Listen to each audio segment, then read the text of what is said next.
Hello, hello, hello, everybody.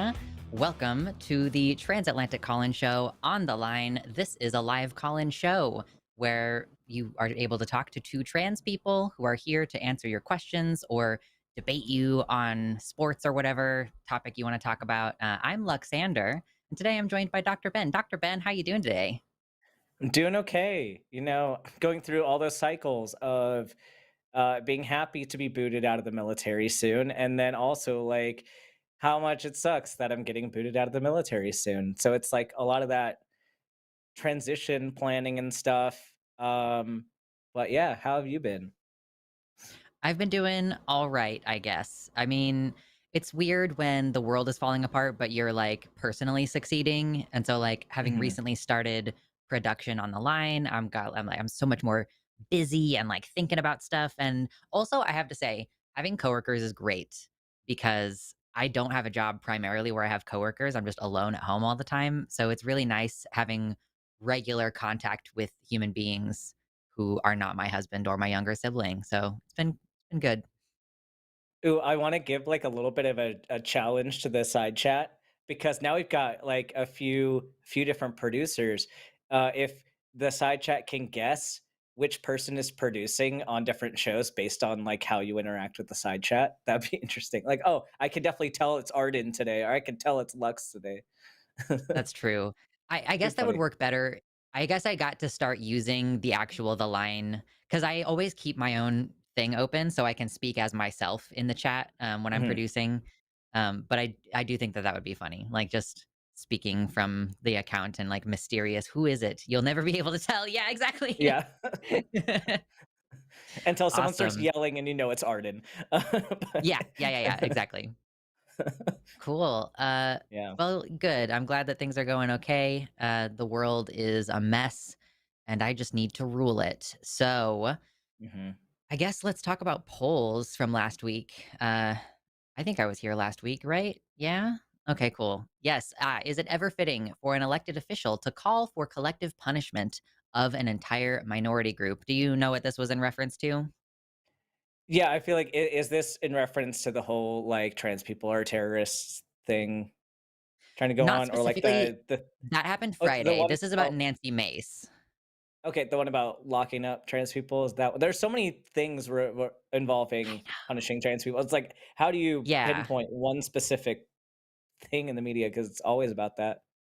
Yeah, I guess it would've made it a little bit more obvious. Like, my original suggestion for this poll question was like, is it ever fitting for an official to call for collective punishment while using slurs?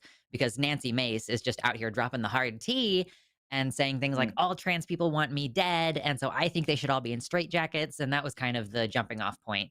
I don't think we are going to dive deep this week on the alleged trans terrorism document just because we haven't seen any substantiation behind that. It's kind of like an mhm, anonymous leak. So right now I think we're treating that with a little degree of suspicion until we see something actually come to fruition about it, or more official conversation about that topic. So yeah, I don't know. What's your opinion? Should there be collective punishment against trans people because of the Catholic school no. shooting? I mean, there shouldn't be Yeah. collective punishment against anybody. Like, collective punishment is garbage. And even in like school settings where you make all of the kids like lose recess because of one kid's stupidity, like, no, it's never appropriate True. to do that. Yeah. Yeah. Yeah. Even in the smallest situations, it's not cool to do that. So no surprises, our audience said no for the most part. I didn't go see what the 3% said. If they're being cheeky for some reason, I don't care. This week's poll question, which is up on our community posts page on our channel, as well as there should be a version of this popping up in the chat for you there. Do you oppose bans on gender affirming healthcare for trans youth? It's a simple question. It's not a trick question. It's just a jumping off point for us to talk about something when we get back around to this in a few minutes. So for now, that's our poll. Answer over there in the chat, and we'll discuss it here after we take a call or two. Um, I guess really quick before we dive too much further in, remember that we have a bunch of other great shows on the line. And next week, we only have a partial schedule. It's the end of the month, so we're only scheduled out through Tuesday. But We are going to have the Sunday show at 2 p.m. with Matt Dillahunty and Aaron Adair on Sunday, and then the Sunday show after dark with Forrest and Owen. Monday, we've got Skeptalk with Forrest and Paul Enns. And then on Chewed Gum Tuesday, you're going to have Alyssa and Erica, actually. So that's exciting. I haven't seen Erica on Chewed Gum in a while, and I'm sure she will be psyched to answer all of your questions about women and religion and evolution. So there. Okay, cool. That's our schedule for next week. Let's take a look at some of the calls. Ooh, I do not actually have Call In Studio open. I knew I was missing something. Big brain. Never ignore that We feeling. got a bunch of Uh, calls coming in. So to the audience, like if you want to get a call in on today's show, like start getting your calls in soon because if you wait until the end, we might not get to you. So it's already filling up. yes. Ooh, yes, we've got some people waiting. We do have some slots open, yes, for the screener to get more people in here. But for now, is anything jumping out at you for the time being? We can go with any of them, whatever your preference is. Okay, at some point, I think I might have to actually go find my glasses. I forget how much I can't read until I'm like, uh-oh, I think I took them off and put them on the living room coffee table. Yeah. And So that's great. we could take the first one if we want. Sure. Okay. Yeah, 'Cause that let's just one's take them in been order on for there for a now. while. Yeah. All right. So we are going to start with Rye, who uses they, them pronouns and is calling from Kentucky. Rye, you are live on the line with Luxander and Dr. Ben. How's it going? Hey, it's going pretty good. How are you both doing? Living the You're right. dream. Good, good. Yeah, so I just wanted to call because, yeah, I've recently come to the realization that like I'm not cis, and I really have this show to thank for that because I think it might have been you, Alexander, or maybe it was Arden. You asked another caller a question about like if you could. It was something to the effect of if you could change your body with like the a wave of a magic wand, like what would it look like? And I didn't realize that it wasn't normal for like you to automatically think about the opposite gender. And then yeah, it just kind of snowballed from there. Um, but yeah, so like the real question I'm getting at here is I'm feeling this pull um to like make changes to like affirm my gender, but I am afraid that if I start um, like medical transition, like taking hormones and things like that, if there's going to be regret there. So I just wanted to know if either of you guys had any thoughts on that. Yes. So of course, I'm a physician, and I have, worked with people on medical transition, and I've gone through my own as well. And uh, with either direction, so that just for the audience, including kind of both sides of the coin here, with any kind of hormone therapy that you start, it's gonna be a little while for it to really kick in. And oftentimes you're gonna start off at a pretty low dose and you're gonna kind of increase it um, as necessary to get the results that you're looking for. And I noticed that the emotional effects usually hit first, and so that's that first, like those first few weeks or that first month is a great time for you to decide if that's something you want to continue forward with or not. There's no commitment to the rest of your life that you have to do it long term. And even if, you end up liking it for a couple years and want to stop, it's okay to work with your healthcare provider on, how long you want to do it for, what changes you're specifically looking for. But within that first month or so, not a whole lot is going to change. I know with testosterone based transitions, it you can get some voice changes within the first month, but it's kind of going to be closer to the end of that, and the changes aren't usually that dramatic in the very beginning.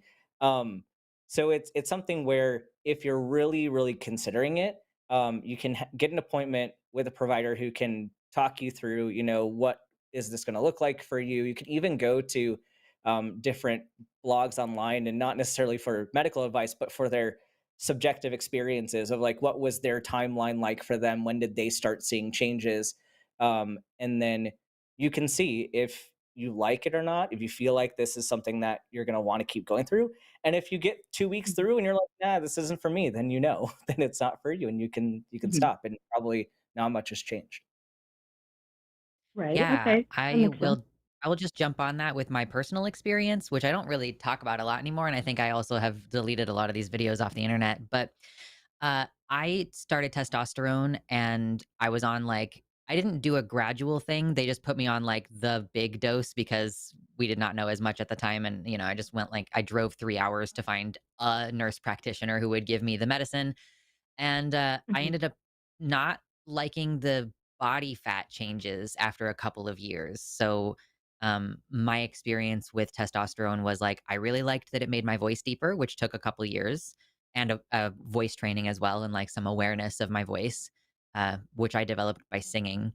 And, I liked that it changed, like, my hairline, and, the body hair stuff was kinda cool, and but then that kinda goes away when you stop taking testosterone, weirdly, at least for me. Maybe that's just my genetics or what have you that are just, like, less likely to be hairy, but anyway, so a lot of those changes that are, like, permanent changes, more so, I was like, "Okay, cool, I'm down with this." And then I just after a few years, I was like, "Oh, I actually really don't like that this is like, changing, like, my hips to waist ratio. I don't know how to describe mhm, in a brief terms the number of different things that I didn't like about that, but I stopped taking it and I was like, "Cool, everything's fine." And I have since been back on and off a couple of times for various reasons, and, so long as you are doing it under the guidance of a doctor, or at least you are getting your blood levels checked on a regular basis, that and you're making sure that you're within the range and that your red blood cell count isn't crazy, you can do pretty much whatever you want with your endocrinology. Yeah, again, just so long as you're avoiding risks and you have, fully informed medical team, preferably on board with you. So yeah, it's all like mhm, mix and match, do it for a little while, try it for a month. It is certainly not going to do anything permanent in like 3 months. And that's plenty of time for you to know whether it's working or not, like working for you or not. I mean, mhm. Okay. Yeah, that makes sense. It's good to know that like there is time to like the changes are not going to be immediate, and so that gives you time to like figure out if it's working or not. So yeah, that's reassuring. yeah. If anything, you may find yourself frustrated at times by the fact that it's a little slow. Sorry, Ben, you are muted. Oh, sorry. No, another thing too is that if like different routes of administration are going to have different timelines for effects and different like intensities. So things that are more like skin absorbed are going to usually be more gentle than something that is injectable. It can be more expensive to do something like a gel, but a lot of people, especially friends of mine who are non-binary, who wanted a more androgynous transition and a bit slower, so they could kind of gauge that cutoff point for them. Some of them liked that as opposed to an injectable that was going to have more drastic, more rapid effects. So that's something to discuss with your healthcare team too about like is the route going to be preferable for either way, because that might help you lead into it a bit more. Or even just a lower Mhm. dosage of Okay. the injection. Yeah. Yeah, yeah, either one. Gotcha, gotcha. And then just one other quick question. How important do you all think it is to involve a therapist into all of this? Is that crucial or is it kind of optional? If I think if you have the ability, like if it's accessible to you and not like strenuous on your finances or anything, depending on your particular situation, it's very rare that I would ever say don't go to a therapist. Like I think most Mhm, people can benefit in some way from it. Whether or not it's absolutely essential for you depends on you. It depends on your level of social distress, your level of dysphoria, and like if you have significant dysphoria that you're working through, that might be a reason to involve therapy. However, if you're doing this like medical transition and you're not really feeling distress, it might not be as crucial for you as other people. Like, because you can do whatever you want to your body. Like, mhm, and like we're saying, you're already getting healthcare professionals involved to prescribe you that. It's like you shouldn't have to have like therapist or psychiatrist to modify your body. So Okay, gotcha. All And right, sometimes cool. Well, insurance will require um, it. Like, sometimes if you're yeah. trying to get, healthcare insurance will require it. We talked to somebody last week who was like, I've been yanked around for, like, 3 years trying to get hormones." Like, and I was like, "Literally just go to Planned Parenthood. You're trying to get estrogen. It's not that expensive." Like, the only runaround you're mhm, getting is from your insurance company, which is arbitrarily saying, "Oh, you need to meet with somebody with a special degree, or you need to do this." And yeah, yeah. Sometimes you might require therapy for that reason, but and like also yes, mhm, again, all the things that Dr. Ben said, like therapy is just good for people for basic things like how do I tell my partner that I'm upset with them or things like that. But yeah, it's not. I would not say it's an integral part of a gender transition to be affirmed by a therapist before you proceed, if that makes sense. mhm. Okay, yeah, totally. All right. Cool. Well, I don't want to take up too much more time, but yeah, thank you both for taking my call and for offering your advice. I really appreciate it. Yeah, thanks for calling, Rye, and good luck. Hope things go well for you as you explore this area. Thank you. Thank you. Bye. Okay. Let me see. Okay, you know what? Actually, can you just vamp at them for a second while I go find my glasses? I cannot read. Yeah. It's gonna give me a headache. Yeah, I'll be back. no problem. So I mean, just kind of along the lines of transition-based healthcare, there's so much obviously, like Lex was saying, that insurance kind of sticks its nose in and really shouldn't. Um, as far as thinking about risks and benefits for going forward with medical transition, uh, just know that everyone's going to have a different pathway. There's a lot of toxicity online as well with trans people, like, and especially I've seen this a lot with trans men, but I'm sure it's the same for trans women. But people being like, "Oh yeah, I got my beard at 2 years in," like, acting as if that's the standard and that everybody should expect that. Uh, Mhm. it's not going to be like that for everybody. So just be aware that if you are going to some of those blogs and stuff, it's going to be everybody's experience is different, and also don't be an asshole to people because they're not along the same timeline that you are. So. Yeah. It's better to look at your own male family members to get a gauge for how quickly you're gonna get a beard and all this. Like, I had a friend who is of Indian descent and is like, okay, just exploded with body hair almost immediately. It's like, yeah, for genetic reasons, that makes perfect sense. So yeah, does your dad have a beard? My dad can't grow any facial hair. So no wonder I also was not able to grow facial hair for the cumulative like 6 years that I was on testosterone. My 5 individual chin hairs that each have a Mhm. name. Anyway. Yep. Cool. Don't forget to hit the like button, everybody. That is a quick, easy, immediate way to benefit the show. If Yes. you don't have money for super chats, which is totally understandable, if you do have money for super chats, we will read them if you donate $5 or more, and you can use that chat to vote for hashtag Team Lux or hashtag Team Ben for a silly little punishment we do at the end of our shows. So get those super chats in and get those likes on the video. We appreciate it. I guess that means we're ready for another call, huh? Yeah. We got a lot of people waiting, so. That's true. Okay, where I'm trying to see, is there anything that looks kind of spicy? I think 7-4 looks a little Uh, spicy. What do you think? yeah, I think there are a few here that could potentially be. Okay, Um, cool. Yep. but Let's yeah. just take them. Well, hold on. Let me see. Yeah, no, let's start with Billy, he, him from Virginia wants to put in his 2 cents on the whole trans thing. Hey, what's What's up, up? Billy? You are live on the line with Luxander and Ben. How's it going? I'm doing well. I'm just out and about having a stroll while I'm doing my own live stream. I hope that's cool with you guys.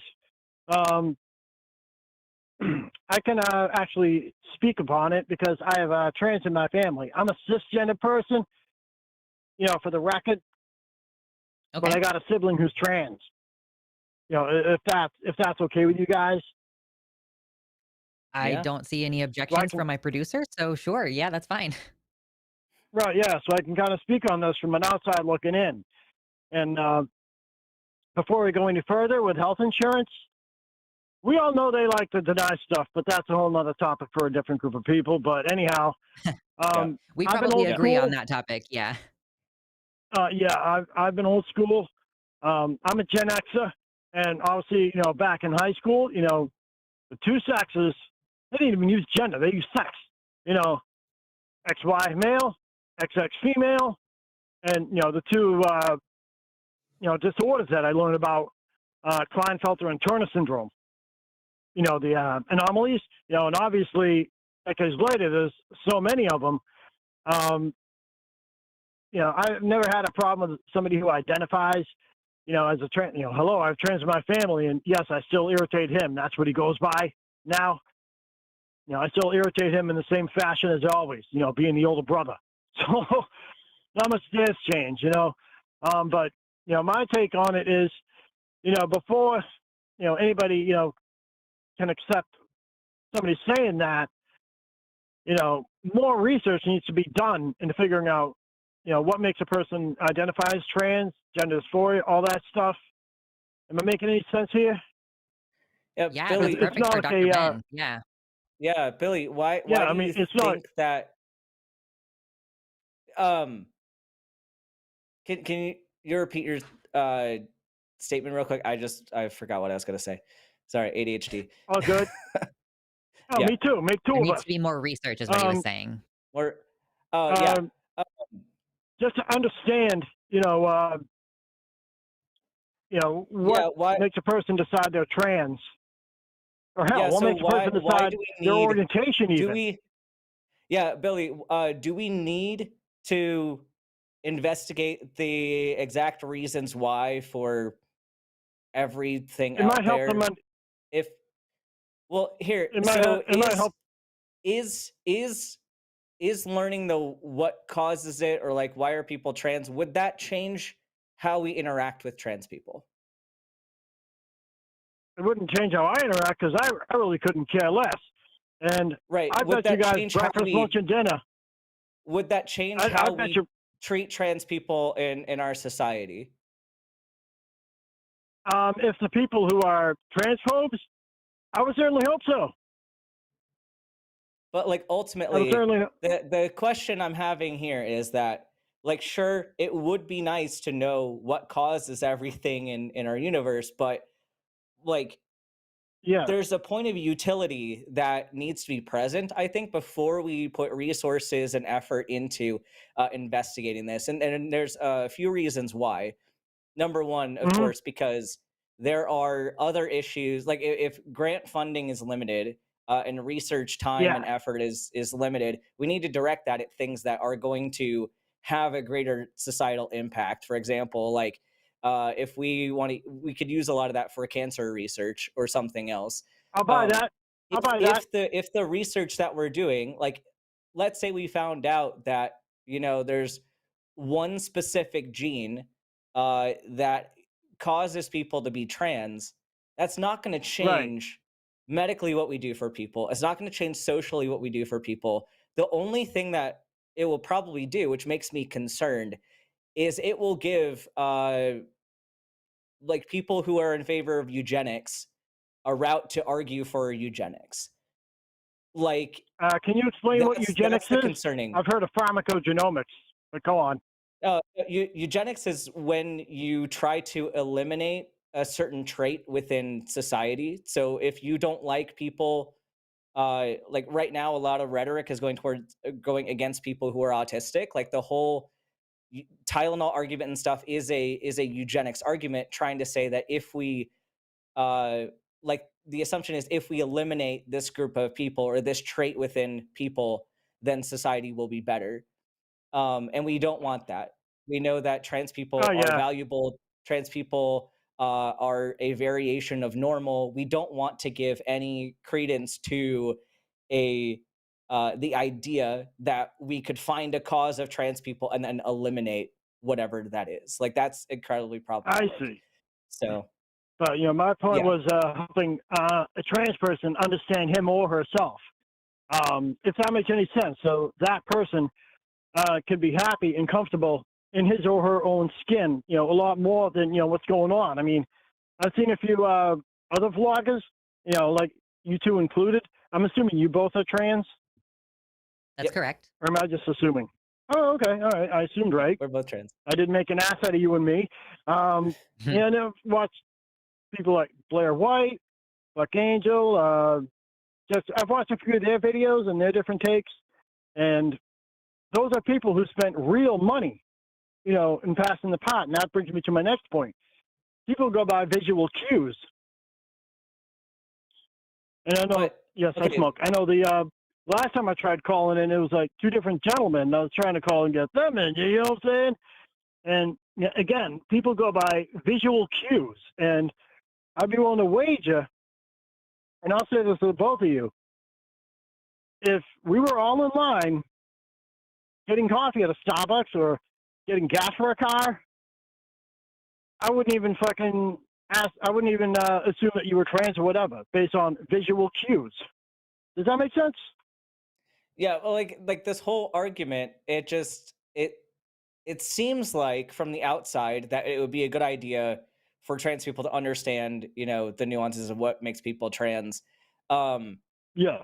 but that's not really the case. The information we have now, even with, hey, there's a disconnect between Mm-hmm. your gender identity and your sex assigned at birth, like that's Right. enough to know, like that's enough for me to know, okay, I'm a trans person. And yeah, there are some people who Mm-hmm. might wonder whether or not they're trans, but when Yeah. when the therapies we have work to improve Yeah. quality of life and to resolve dysphoria, Yeah. adding that extra factor then is also going to gatekeep and prevent people who need that treatment to Right. like have better quality of life and to reduce things like suicidal ideation, etc.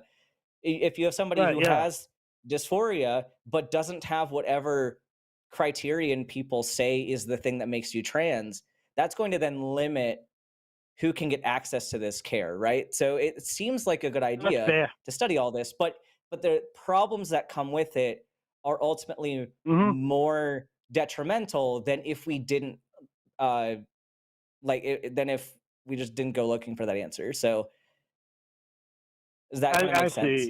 I mean, you know, my only reservation is, if somebody who's, let's take, not sure if you're a wrestling fan, but if someone like Brock Lesnar, you know who he is. What if he were to identify as a woman and walk into a woman's restroom? That would not look very So good. what? So what? You know what See, I'm saying? Billy, there's a few problems here, and I don't want to keep talking over, so because I'm sure Lux wants to get in here too. Um, All good.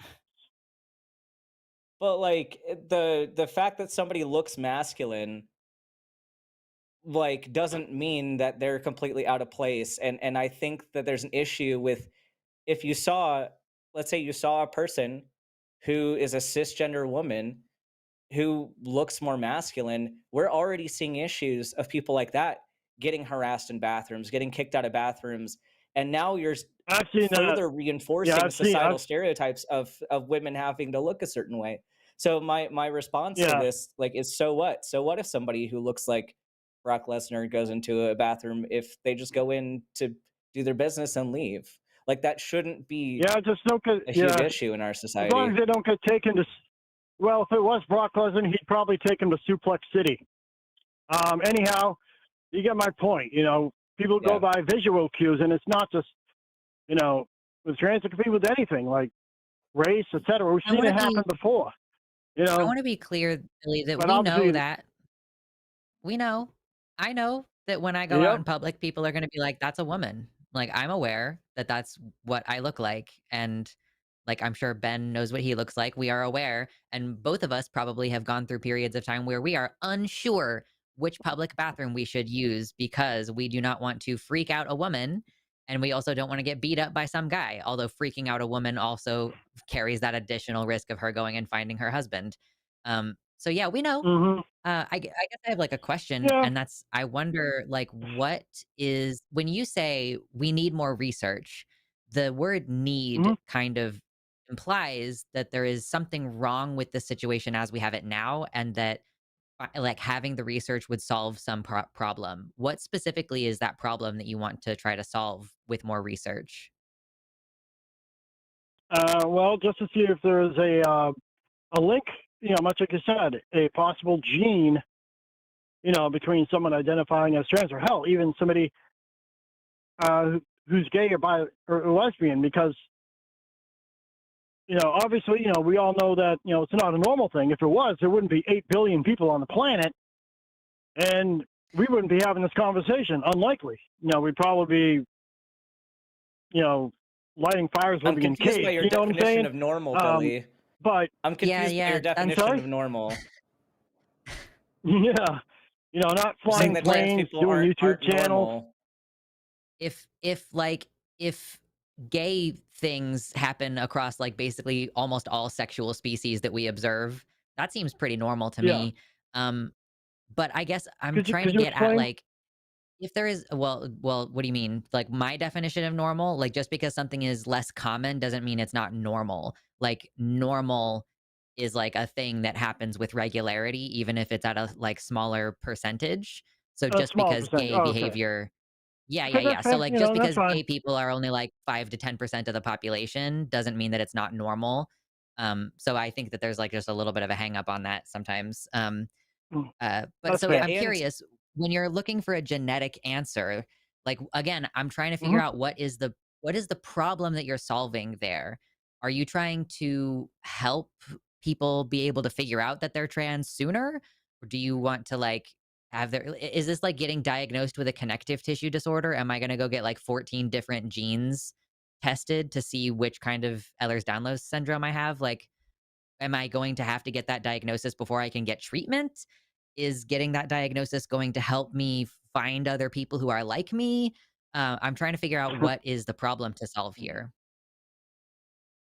Well, the problem to solve here is, obviously somebody who is trans wants to be happy, and having them understand, whatever it is that's causing that, that person can feel comfortable in his or her own skin, live their lives, and unfortunately, it won't stop bigotry. Because bigots are assholes. We can all agree that. We can all agree on that. Um, but finding out the variable is not what's going to make people happy or comfortable. What's going to make people happy and comfortable is receiving the necessary treatment to then move on with mhm, their lives. And for So, like, society okay, to not be and assholes. yeah, and for society to not well, be my assholes. Like, other it's my it's the other same. point, It's the same thing. I Like, know, but like, well, it's like there's an issue here with kind of number one. I getting the idea that you viewed trans as like a pathology. Like the reason we have diagnostic criteria is to mhm, work with pathologies, but I think where maybe there's some disconnect in our language when I say normal, a lot of times in science and medicine that is to mean that there's no pathology present, like this is something that is a variation of something that is not mhm, causing problems. And while there are a lot of trans people who have dysphoria that is mhm. debilitating to them, not everybody does. Right, So yeah, being trans in itself does not mean that there right, are problems. And so that's where scientifically we would say this is a variation of normal.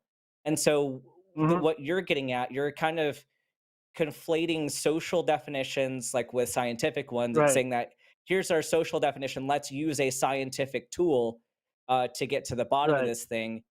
But if we're going to use right, that scientific tool, we need to use scientific reasoning for indications for that mhm, tool. And yeah, a different example outside of like trans issues, if I have somebody coming to me and they have like a common cold or something, there are many viruses that can cause cold like symptoms and flu like symptoms. We don't always test for yep, the exact one because it is absolutely right, pointless, because I'm going to tell that person the exact same thing either way. The treatment's the exact same no matter what. And so the what's going to help that person get better is not pinpointing that it's rhinovirus uh right. versus Or like coronavirus. yeah, like it's not always useful to have that That's not the information. same. Mm. Yeah, You can take a yeah. There's specific certain antiviral if you're yeah, diagnosed with COVID. There is a specifically good reason to get I diagnosed if know, you and think it's you have funny you COVID. mentioned that. That's different. But obviously, if it's bacterial, then yeah, antibiotic. But yeah. yeah, So there that's a probably is. case. I don't know how old you guys are. And again, I'm No, like I'm a Gen Xer. Some old school, and yes, I did go to college later in life. My choice. And it's funny, I brought this up in some of my own videos. My channel sucks, by the way. Um, you know, uh, where I actually did learn about, the mutation of the SRY gene, for the Y chromosome, and that was Sure. back in 2010. And, mhm. following, trends of different things, it's like if they made that discovery, at least when I learned, they could have made it like 10 years before. But you get my point.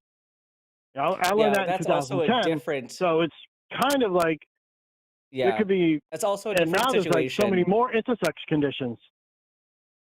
Yeah, That we that know that's of. also a different. Yeah, and that's also a different thing Yeah, I mean, than I know there's probably some with difference, trans but people I and have seen. the utility. I mean, Well, the utility of investigating for intersex traits is different than right, yeah, for trans people because there are other medical implications within, right, yeah, especially like congenital adrenal hypoplasia is like hmm that has implications on your blood pressure management and your fluid management. right, Like there yeah, are other things that you need to manage with that. So those are yeah. I'll buy things that that. yes, it is more appropriate when people are having symptoms to investigate for. But in Yeah, terms of utility of finding out why trans people are trans, there is zero utility to doing that. And I think hmm having that information would only serve to hurt the community. So What do you think about people who have trans regret? I haven't seen any That it's data on less that. than it's dude, still okay, not Billy, useful hold for up. that. It's 1% of people who transition who express that kind of regret and who maintain that they are not trans. Like, even of the people who detransition, many of them go on to retransition later, and they only detransitioned in the first place because society or their family was being bad to them. So, like, the regret Hmm rate for trans care is lower than the regret rate for like literally almost every other type of medicine. Literally almost every single other type of medicine has a high 1%. That is like okay, so hmm if any other form of medication has a 99% success rate, that is Yep, extraordinary. And the reason why yep, the regret rate is so low is because there is a yeah, super high bar to get the treatment in the first place. So this is another issue where Dr. Ben and I are concerned about like what is the reason for asking these questions or what purpose does it serve? What's the utility? Because at present, if you ask trans people, like what we yeah, almost universally all of us are like there should be less gatekeeping. It should be a right. patient led form of healthcare. Obviously for children we agree that a multidisciplinary medical team is appropriate, but for adults we feel strongly that there should be fewer barriers. So Well, if introducing you're an the adult, idea of a yeah, live your genetic life. test. I've always been that Sure, way. but introducing the a genetic test to it, like, it doesn't really help you It's just confirm anything curiosity. that you didn't already Curiosity gets. know. For me, yeah, that's like curiosity. That's the best to me. Because and that can I'm apply to curious other things. too. It's a When fascinating somebody has something wrong conversation, with them, like, like you if want it to find runs out in what is the families, cause of that's it. like, why does it run in families? That seems to be the case. Like, there is probably some amount of, like, the environment that you grow up in makes it more or less likely that you realize that you're trans or gay. Like, obviously, it's a really interesting question, but yeah, we just don't live in the kind of world where the answers to those questions are uncomplicated politically. Because yes, Hmm maybe we find the gay gene and then they start lobotomizing the part of the brain that has the gayness in it. I don't know, but they will try to do that. Well, So I like hope you're as wrong on that one. I mean, like I said, I could care less as long as you're productive members of society. Sure, and I am You know grateful what I'm that saying? you feel that way. I hope a lot of voters agree with you I mean, because hell, they your are channel's more successful than mine. Your channel's more successful than mine. No fair. Maybe if I had one stance on something or did one type of content, maybe I'd be more successful. But I'm just mhm. a random dude who's away from his own I don't wanna camera go because I'm off out on a walking whole walking giving around. you And advice on how to you do a know, YouTube thing, But consistency on topic does actually make a difference, and it's unfortunate. You can't just have a channel where you talk about whatever. You have to kind of like stay on topic, and that's I obnoxious. know, But right? Billy, thank you Yeah, so my. much for calling Oh today. yeah, We appreciate no talking to problem. you. Oh, and one final If note you, about the bathroom thing. Here's a simple oh, bud, solution. sure. I'll A let you get very one word simple in, and then we're gonna solution. go ahead and move on. Single stalls solves that problem. Anyhow, We're in nice agreement. talking to you. We're in Floor to agreement ceiling, there. floor to ceiling. Yeah. Yes. All right. Thanks, Billy. We appreciate you. Good luck out there, and I hope you have a good rest of your day. You too. Bye bye. All right. If you enjoyed that call, I wasn't really sure where that call was going. I was like, I thought that we were going to uncover some kind of actual disagreement, but it's one of those like, I think No. he's got the spirit, but I'm not really sure. And I love the accent too. I was like feeling the accent. Yeah. That was fun. We have a couple of Yeah. announcements now. Don't forget to hit the like button and get your super chats in. But also, we have an event that we're doing this weekend, which is LineCon. It's a Patreon event that we are doing right now on Saturdays, like once a month. So patreon.com/call the line. This weekend, we have Justin DZ doing a talk on biblical blunders. Jimmy Snow is giving a talk on There Is No Harmless Faith. And Arden is going to be giving a talk called No Gender Ghost in This Shell, which I am excited about. There is a presentation portion and then a Q&A portion afterwards. $15 and up patrons can get access to this event live while it is happening. If you would like to join at $5 or more, you can get access to the video on demand afterward. And then in a few months, we'll go ahead and post these talks to our channel. But if you want to be there live to ask questions, to get it, premium viewers first, you can comment first in the video. So anyway, patreon.com/call the line. Thank you very much for checking that out. Was there something else that I was supposed to shout out and I just can't read? The polls. The polls is the next thing that we're doing. Poll. So let's touch on the Yep. poll from earlier. Okay, so apparently the question and the way that we asked this question is confusing. There's a specific reason why it was phrased this way, but so do you oppose banning gender affirming care for trans youth? People in chat kept clicking the wrong button. So we can't even use the chat poll as like a Yeah. representation of what people actually think. We will have to check in the comments on the post on the community tab next week. But basically, I just thought that there was a little bit of good news this morning from Aaron in the Morning, whose articles I regularly check to see what's the most recent screwed up thing that's happening to trans people. And apparently, a majority of Americans who were recently surveyed say that they do oppose bans on gender affirming care for trans youth. So basically, like, there is a majority who think that trans youth should be able to get access to this care. And that is great news. I'm excited for that. I hope that that is a representation of actually the majority of America. I don't know how many people were surveyed. I did not read in depth the article on Erin in the Morning, but I always recommend reading her content. So you can check it out if you want to. And go ahead and ticky type your comments on why banning trans youth is bad on our community post if you want to support the show. So with that said, I guess I should let Ben get a word in, but Ben already also has a pretty Oh, simple answer yeah. to this, I bet. Yeah, I don't oppose bans. Yeah. Or I do oppose bans. Yeah. I do oppose bans. Yep. Yep. Cool. All right. Well, with all that said, we do have a couple other spicy callers today that I was seeing on the list. Yeah. Anybody jumping out, or do you care at all? Yeah, I've done a lot of talking so far. If you want to pick one that you want to go a little bit on. All right, cool. Well, this kind of ties into the conversation we were just having. We brought this up, so let's continue the conversation with Rebecca, she, her pronouns, from the USA. Hello, Rebecca. You are live on the line with Luxander and Dr. Ben. How's it going? Good. Can you hear me? Yeah. Hello? Okay. All right, good. I was having some trouble on the thing that was that was calling in. I'm No very worries. pressed for time. I'm a physics student, and I got a physics class in a few minutes. But All right. Lay it out real quick then. I guess for context, right? I started transitioning very recently, and it's been very very and I had a lot of issues with gender dysphoria growing up. Researching the topic of people of like trans kids actually like one of the ones that don't actually get the transition, it kind of makes my skin crawl, honestly. But basically, I was talking to someone, and they cited an opinion piece that itself cited a study that was written in German, and I have it here, and I think the Google Translate didn't really work very very well. So I had someone I know who speaks German summarize it for me. The study is Gender Identity Disorders Among Young People in Germany, Prevalence and Trends, 2013 to 2022, an analysis of nationwide routine insurance data. They gathered data from insurance providers about kids or adolescents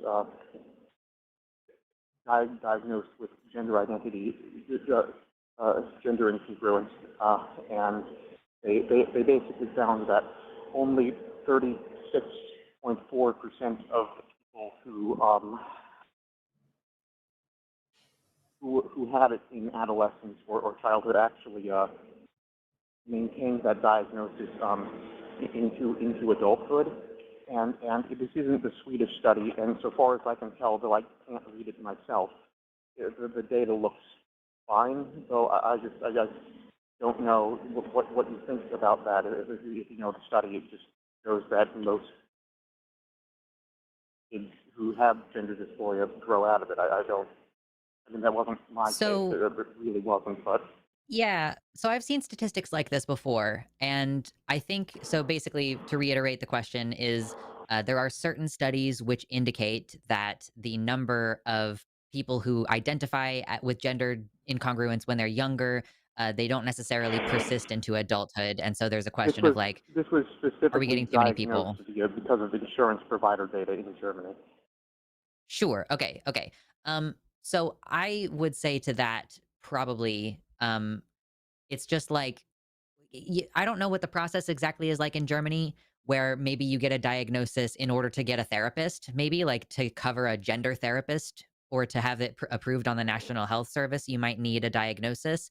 But typically, what we are seeing when we see these studies that say, "Oh my God, the desistance rate is so high," it's usually that like there is an investigative part of the process where you are being seen and screened for it, and like I said, maybe given a sort of predetermined diagnosis for the purpose of seeking additional other forms of healthcare. Like in the United States, sometimes you need a diagnosis in order to get a referral to a specialist. So like sometimes doctors will find you a diagnosis to refer you to the specialist who can actually figure out what the hell is going on with you. So since it varies so much even in our country, I could not say why in Germany, but it seems to me that what's happening is there is an initial diagnosis or an initial meeting or screening, and then over the course of time the system is working as it is built to work, which is to say, it is weeding out people who don't really, really, really 10 million times for sure a billion need the care, like the suicidal teenagers and stuff like that. So typically, that's what I have seen when I've ever looked closer into those studies. Is it's like, okay, yeah, sure, duh. 80% of the kids who came in to be screened turned out to not have gender dysphoria. Cool, and then we also never have a follow-up to see, "Oh, did any of those kids come back when they were 35 later?" Like, I don't know. Maybe they were screened out when they shouldn't have been. That's never a question that anybody's ever asking, which is kind of obnoxious. And I think you may relate, Rebecca, because, like, it is a concern that so many trans teenagers don't get access to this care. But that's kind of my short answer. If you have any follow-up questions or if you need to go, Um, that's cool. I do have a tiny bit more time. I guess my question would be like, well, how do you I know you sort of talked about it, but how do you square this data with, because the data I've seen, generally speaking, is that the regret rate is incredibly low, even among the people who did transition younger. And Well, like my I said, in my in like the super high rate of desistance, those two things are exact they make perfect sense together. Like, if you have like a super high barrier to get the treatment in the first place, of course, it's only the people who are, they know 100%, they know they need it, and then they stay on the care. So those two things actually fit in perfectly together, that there's like a large number of people being screened out initially. And then, so the small group that's left, however, what the 36% you said are the ones that stick with it into adulthood. That 36%, 36.4 is the persistence yeah, rate according to this study. they had to really prove it. And so when they really proved it, they really meant it as well. And then they stay on the care for the rest of their lives. So those two things are perfectly consistent with one another. Yeah, and with all this, it's important not to assume that all these studies are saying the same thing or using the same methods. For example, like I have questions about what did they define as gender dysphoria? What did they define as trans? What population were they looking at? Were these like young people? Were they older adolescents? Um, was it just like a referral system? Were they just referring people off, like Lux was saying? Are they including people who are gender incongruent in the sense that maybe they don't have any gender dysphoria, but they dress like the opposite gender, or maybe don't stereotypically engage in activities that they would expect to have? So, like, how are they defining Uh, this gender well, incongruence? it, And then what criteria or screening tool are they using to label people as that? So if you're saying this is what we define as gender incongruence, and this is the standardized screening system that we're going to use to say yes or no, do you meet these criteria or not? And how reliable is that screening tool? Also, was the purpose of the study to evaluate the desistance rate, or was the purpose something else? Like maybe the purpose was to evaluate the screening system. Maybe like so the goal of the study is important as well. Um, but we know that even with any screening tool, there's going to be uh, what we call sensitivities and specificities with how reliable is this tool. Is it more likely to capture everybody, or is it going to be restricted to like a small set of people? In that, like, are we more likely to have false positives or false negatives? Like, how do we sift out if people actually meet these criteria, or if it's just we're capturing as many people as we possibly can, and then seeing what happens? So like there's a lot of variables here, even within the study design, that I'm not clear about with this. So they might I say wish that I these could are give the you. numbers. I wish I could give you more information about that. It was Yeah. it was it was So it's it's hard to in say. German, and the Google Translate is sort of iffy. But Yeah, it but my appears that point is that like even if someone says that I have a study that says this thing, that number is only as important as the rest of the context of the study, what it's actually trying to prove and all that. So like that's just something, like if someone gives you numbers, uh like that might not even say much. So And it's it's important one to study really in an read. entire Yeah. body of work looking at this issue. So we would need to see like a lot of replicated studies saying exactly the same thing before we could start to take that seriously in a more broader scientific, like deciding how to do medical care kind of way. Yep. I understand what you're saying. I guess I guess I do gotta go now. I guess I would ask you two questions. What is there any way is there any other time I could call in to talk about the study on potentially a different show, because I did want to have a more uh, robust conversation, but I didn't get the chance because of the way that the call order happened. If Uh, if you're and available in a couple hours later today, we have another show calling it now on the Jimmy Snow channel. It's going to be right after this show, starting at 5 p.m. Central. So we will be available later today. But we also have shows like almost every day of the week here, and they will usually take a call about trans issues on like if Forrest Valkai is on Skeptalk, you will get an enormous amount of time and information from him. And those shows are in the evening, so you'll have plenty of opportunities to call back in.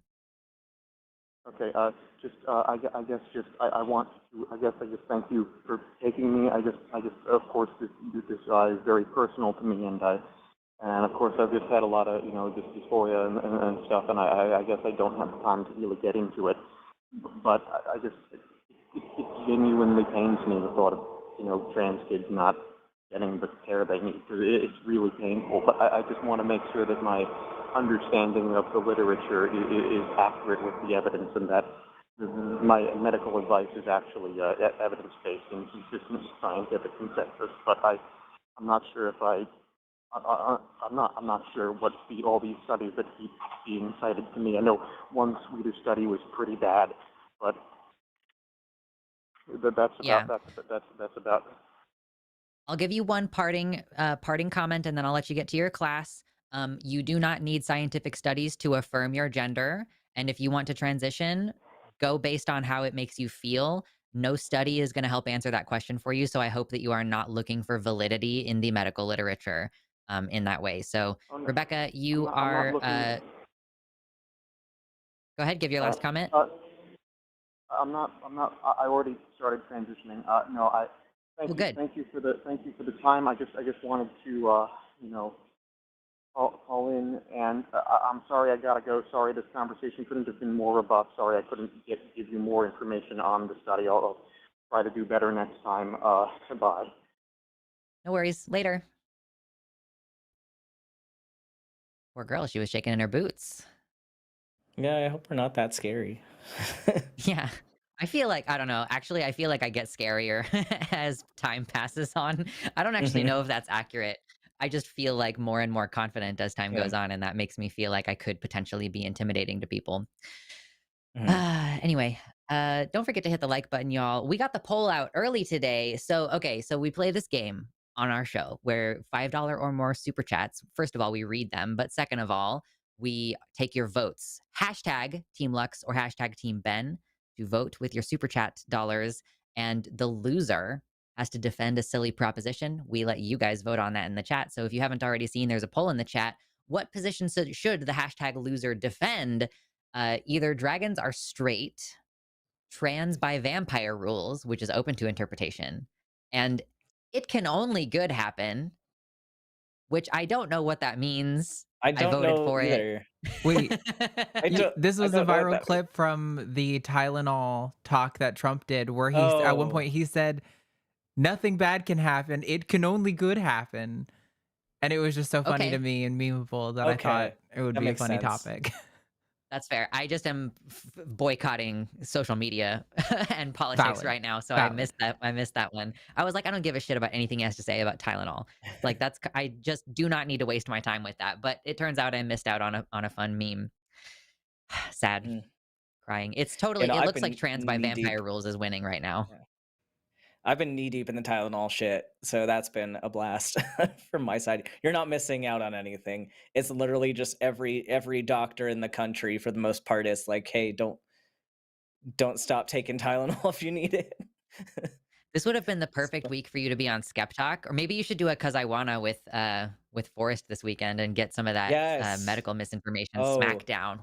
Shh. that'd be great. I'll talk to Forrest about that. It'd be fun. Yeah. We do Cuz I Wannas on Fridays and Saturdays. Cuz we wanna. And they're kind of 'Cause we scheduled won. on at the last minute sometimes. So look out for those. Turn on your notifications. Okay, so I think we do have another spicy caller. Oh, there was one earlier. Am I Mhm. missing? Uh, Okay, yeah, no. I see the one I'm looking for. The one I was looking for yep, 9-6. yep. So we are going to talk to Tim, he, him pronouns from New York, who wants to talk about sex and gender. Tim, you are live on the line with Luxander and Dr. Ben. How's it going? Hi, how are you? I'm doing great. How are you? Great. Living the dream. Yep.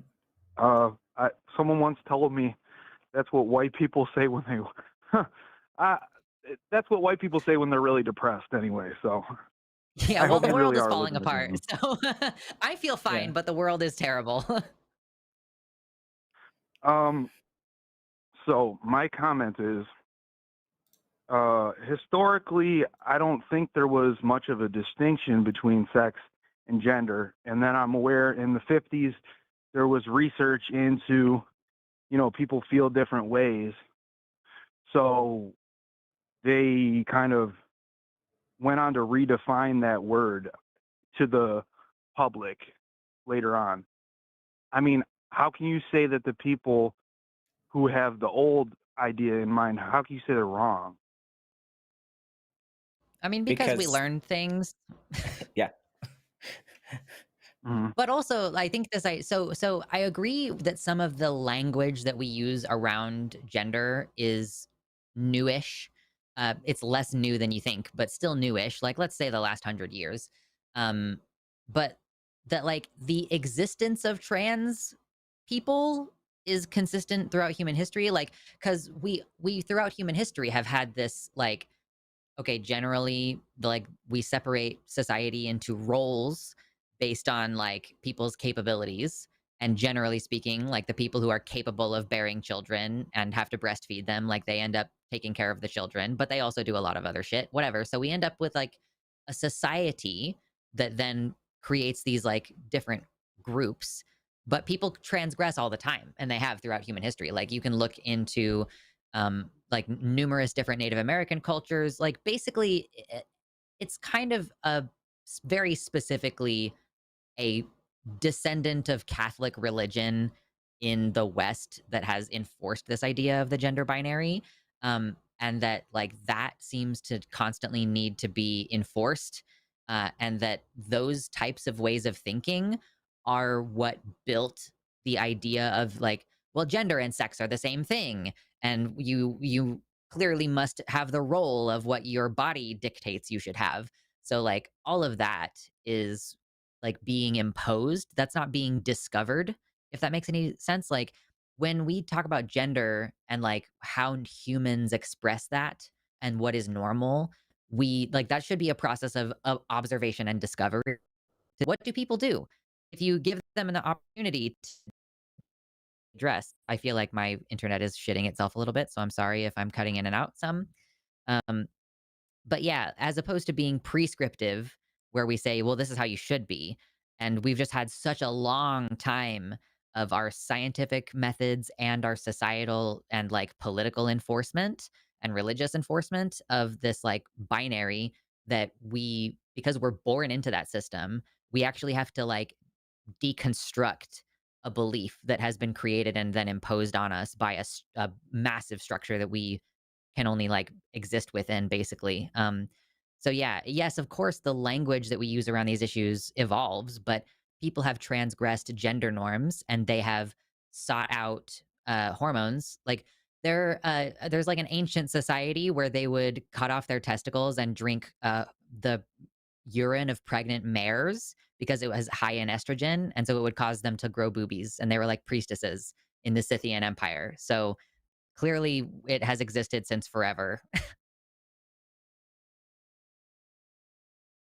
So why not, instead of saying gender, why not just say males or females can live whatever ways they want it to live? Why does it see? Because my understanding was like gender was So a how many polite way to syllables you say. used, Tim?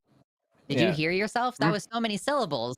You could just say one word instead of, like, I'm going to Hmm. describe an entire concept to you every single time we need to talk about the Hmm. societal impact of gender roles on people, right? Like, I don't know, like, does it really make sense to say, like, all females wear makeup? Like, no, of course it doesn't. I just chose an example, but, like, there are areas where focusing on, or maybe not just even focusing on, but basing our entire conversation around biological sex is just, like, clunky and inaccurate.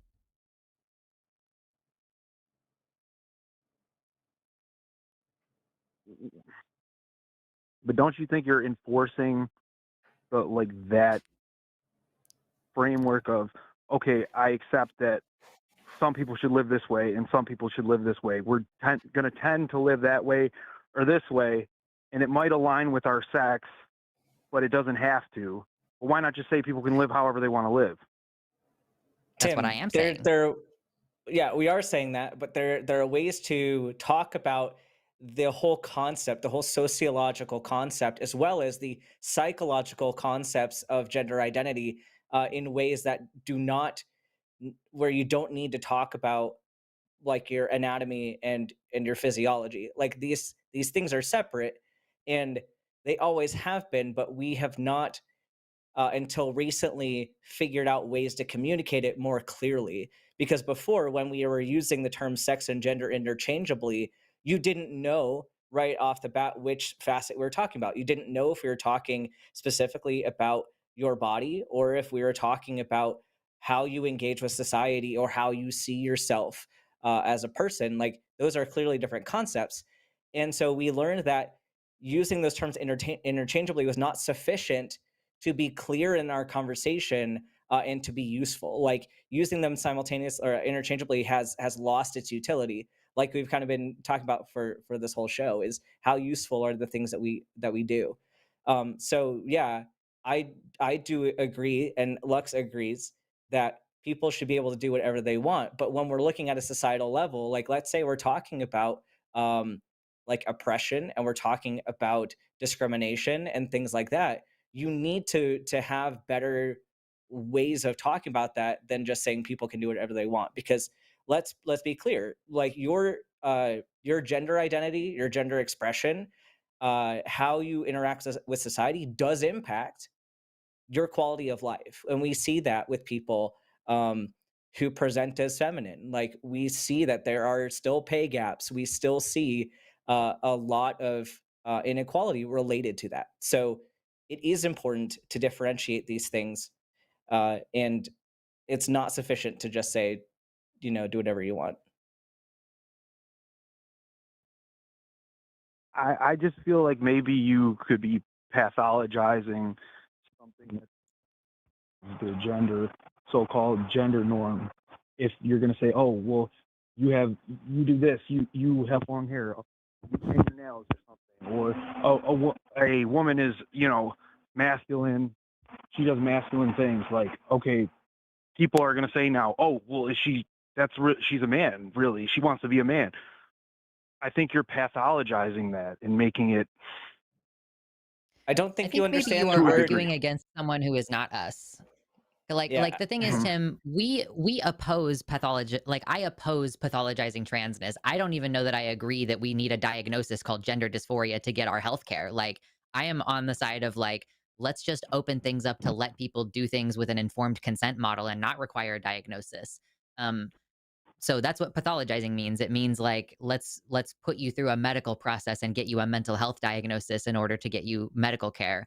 But what we are supporting is people should, like, I agree that boys should be able to play with Barbies when they're little kids, and then they can grow up and be fathers and good parents and good husbands and contributing members to their societies. Like, I don't have a problem with gender nonconformity. It is other people who have a problem with gender nonconformity. I am fine, and I think society is a better place when we have tomboyish women and feminine men who feel comfortable and safe. They often don't feel comfortable and safe, and I mean, maybe it's a little bit different. You're in a progressive state. Like, I grew up in Kansas, and there were situations where you couldn't be an effeminate boy and be safe, much less a transgender woman. So yeah, like I think that there's this idea that we are forcing this on people, or the very first sign of any gender nonconformity, we fast track you to get hormones and surgery. We don't do that, and we don't support that. And I don't think that anyone actually supports like bypassing the medical stuff in order to like get the thing that you want at the end of the process. Like, we all want you to do it safely under medical supervision and get your blood levels tested and be 100% sure, as sure as we can be, especially for children, that like that you need this care.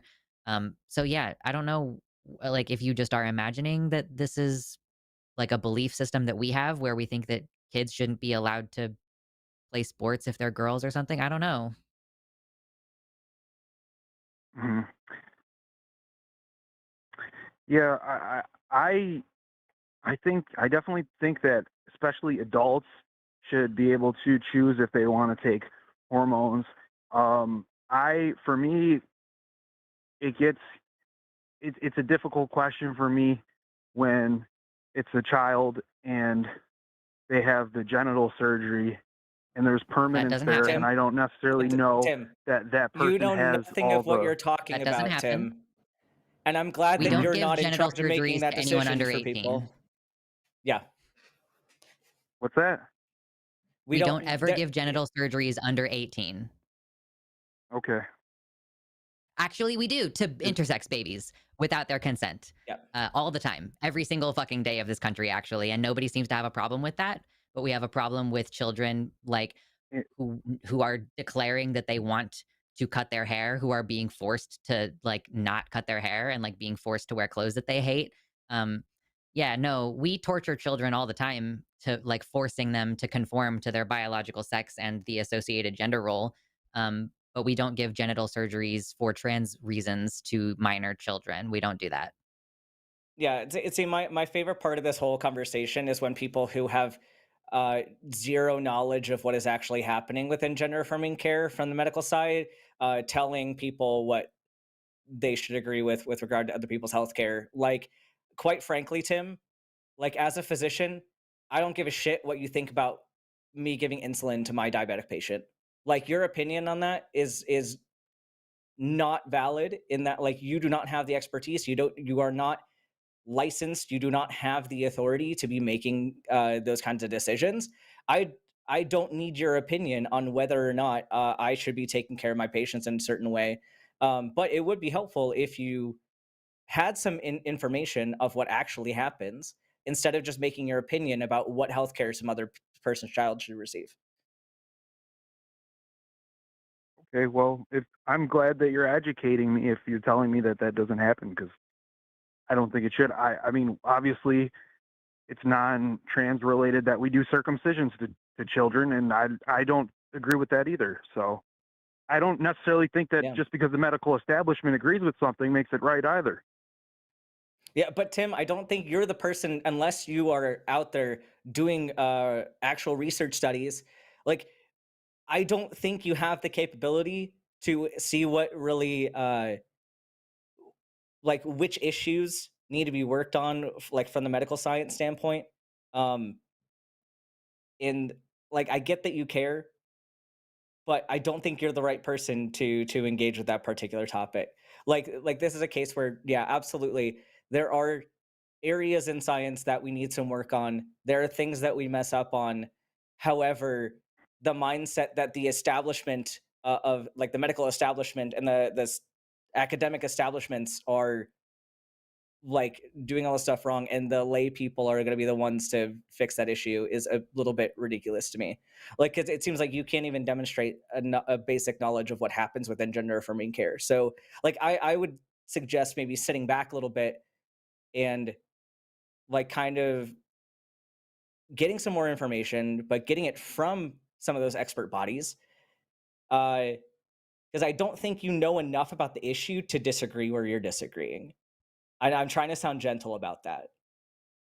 I want But to kind of jump on that a little bit because I think what you should really be examining, Tim, is your media consumption. Because I'm like, where did you even get this idea that we do this to children? Like, even when I was younger and I was first learning about what it was to be trans and I was exploring my own dysphoria, like, there wasn't this idea of doing genital surgeries on kids. Like the idea of getting surgery at all was kind of unthinkable to me as a transgender teenager. So, yeah, like I don't know where you heard that or like if it was from a family member or if it's like some like one of the podcasts you listen to or something, but I would say examine wherever the source of that information was and ask yourself, like, where are they getting their information? And what reasons could they have for stating something that we, as experts on the subject, know to be false? So yeah, that would be my advice on this, and like that's how you get more informed is by actually looking at the sources and asking, what reasons could they have for stating those positions? Are they good reasons? Are they motivated, biased reasons? Can you trust those sources ultimately? Mhm. Well, I don't know. I did follow that Jazz Jennings, and I guess I maybe they waited till they were 18 to have what surgery they had, but I know there were some complications, so Well, that's well, I surgery won't for talk you. for your.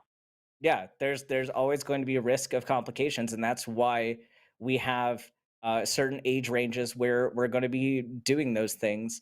There's reasons why the standards of care are in place, and it's kind of problematic to use isolated incidents of like known complications to say that a whole practice is unethical or that it should be um, not standardized. Like uh, that's something I would caution you to just don't take these individual stories and think that the whole system is corrupt based on that piece. There's a lot more nuance to this conversation, and even like you can look into like how are standards of care made.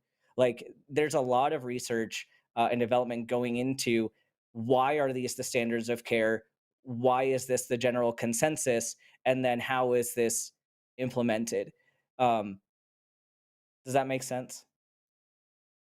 Yeah, it makes sense. Um, Obviously, there's also variabilities between, for instance, like different countries have different, laws and views on certain medical procedures. So I don't think there's a strict consensus on every issue, but Well, laws aren't consensus, right? Laws are what the politicians do based on what information they know, but having a law on something does not mean that the science necessarily agrees. The consensus doesn't come from the law. The consensus comes from expert bodies, and sure, they can have different regulation on specific criteria based on their population and what they're seeing in their own countries, but for the most part, gender affirming care is pretty standardized. The big things, like you're saying, that are different are where it is legally allowed.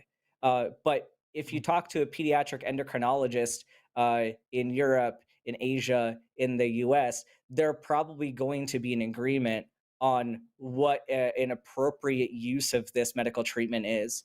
And kind of the variations in that come down to some more nitty gritty things that maybe aren't super important to the general public. okay. Would you agree that probably 100 years from now, the technology for this is going to be much better? Sure.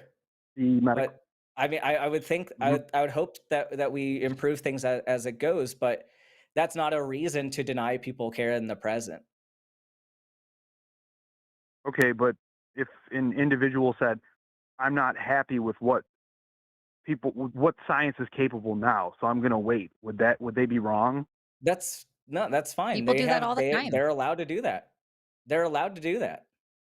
It's a personal choice for a person's Yeah. body. Like there's tons of trans men who are like, I do not want to get phalloplasty because it doesn't hit certain things that I want.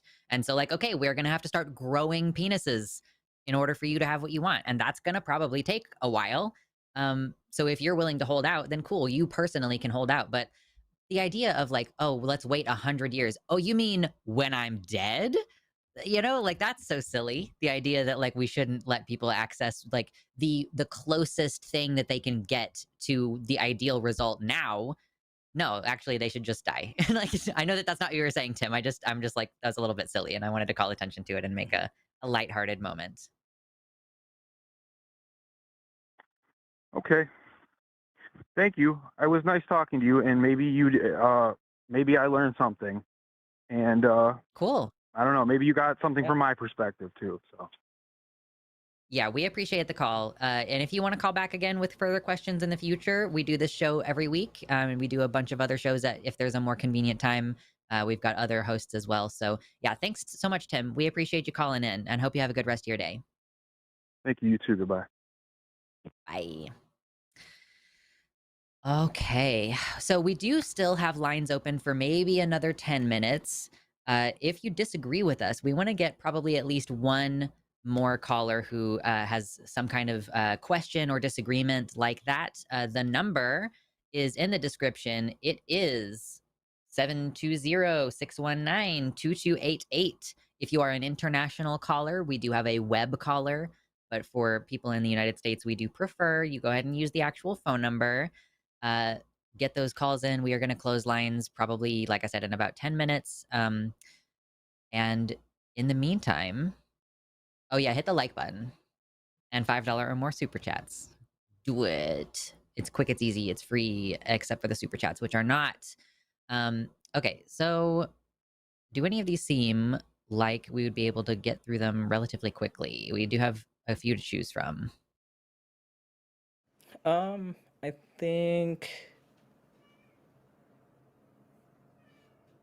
I think any of these could be pretty quick. Okay. Um, I guess let's go ahead and take Lucy, she, her pronouns from Missouri, who wants to talk about voice training. Lucy, you are live on the line with Luxander and Dr. Ben. How's it going? Hello. Well, I wasn't expecting this answer. Yes, my question is about voice training. Because as a trans woman, I have a lot of friends who they they want to get into voice training. Some of them are like they'll even outright express to me they're jealous of my own voice. But I want to alleviate their own worries that if they feel like they can't do voice training or it's not possible for them. And I want to tell them that they don't have to. It's not necessary. Is that okay? Yeah. I Yeah. mean, voice training can be great for a lot of people, but everyone's journey is their own. And some people, like the whole point, right, is to be more comfortable in your own body. And if you are getting the results that you want and that you're happy with without using that resource, that's totally fine. If somebody feels like they would benefit from that, awesome. It's a choose your own adventure in a lot of ways, and it's beneficial for some people, and for other people, it's just not gonna, like, for some people, they don't have voice dysphoria, really. So it's totally up to the person whether or not they want to use that. All right.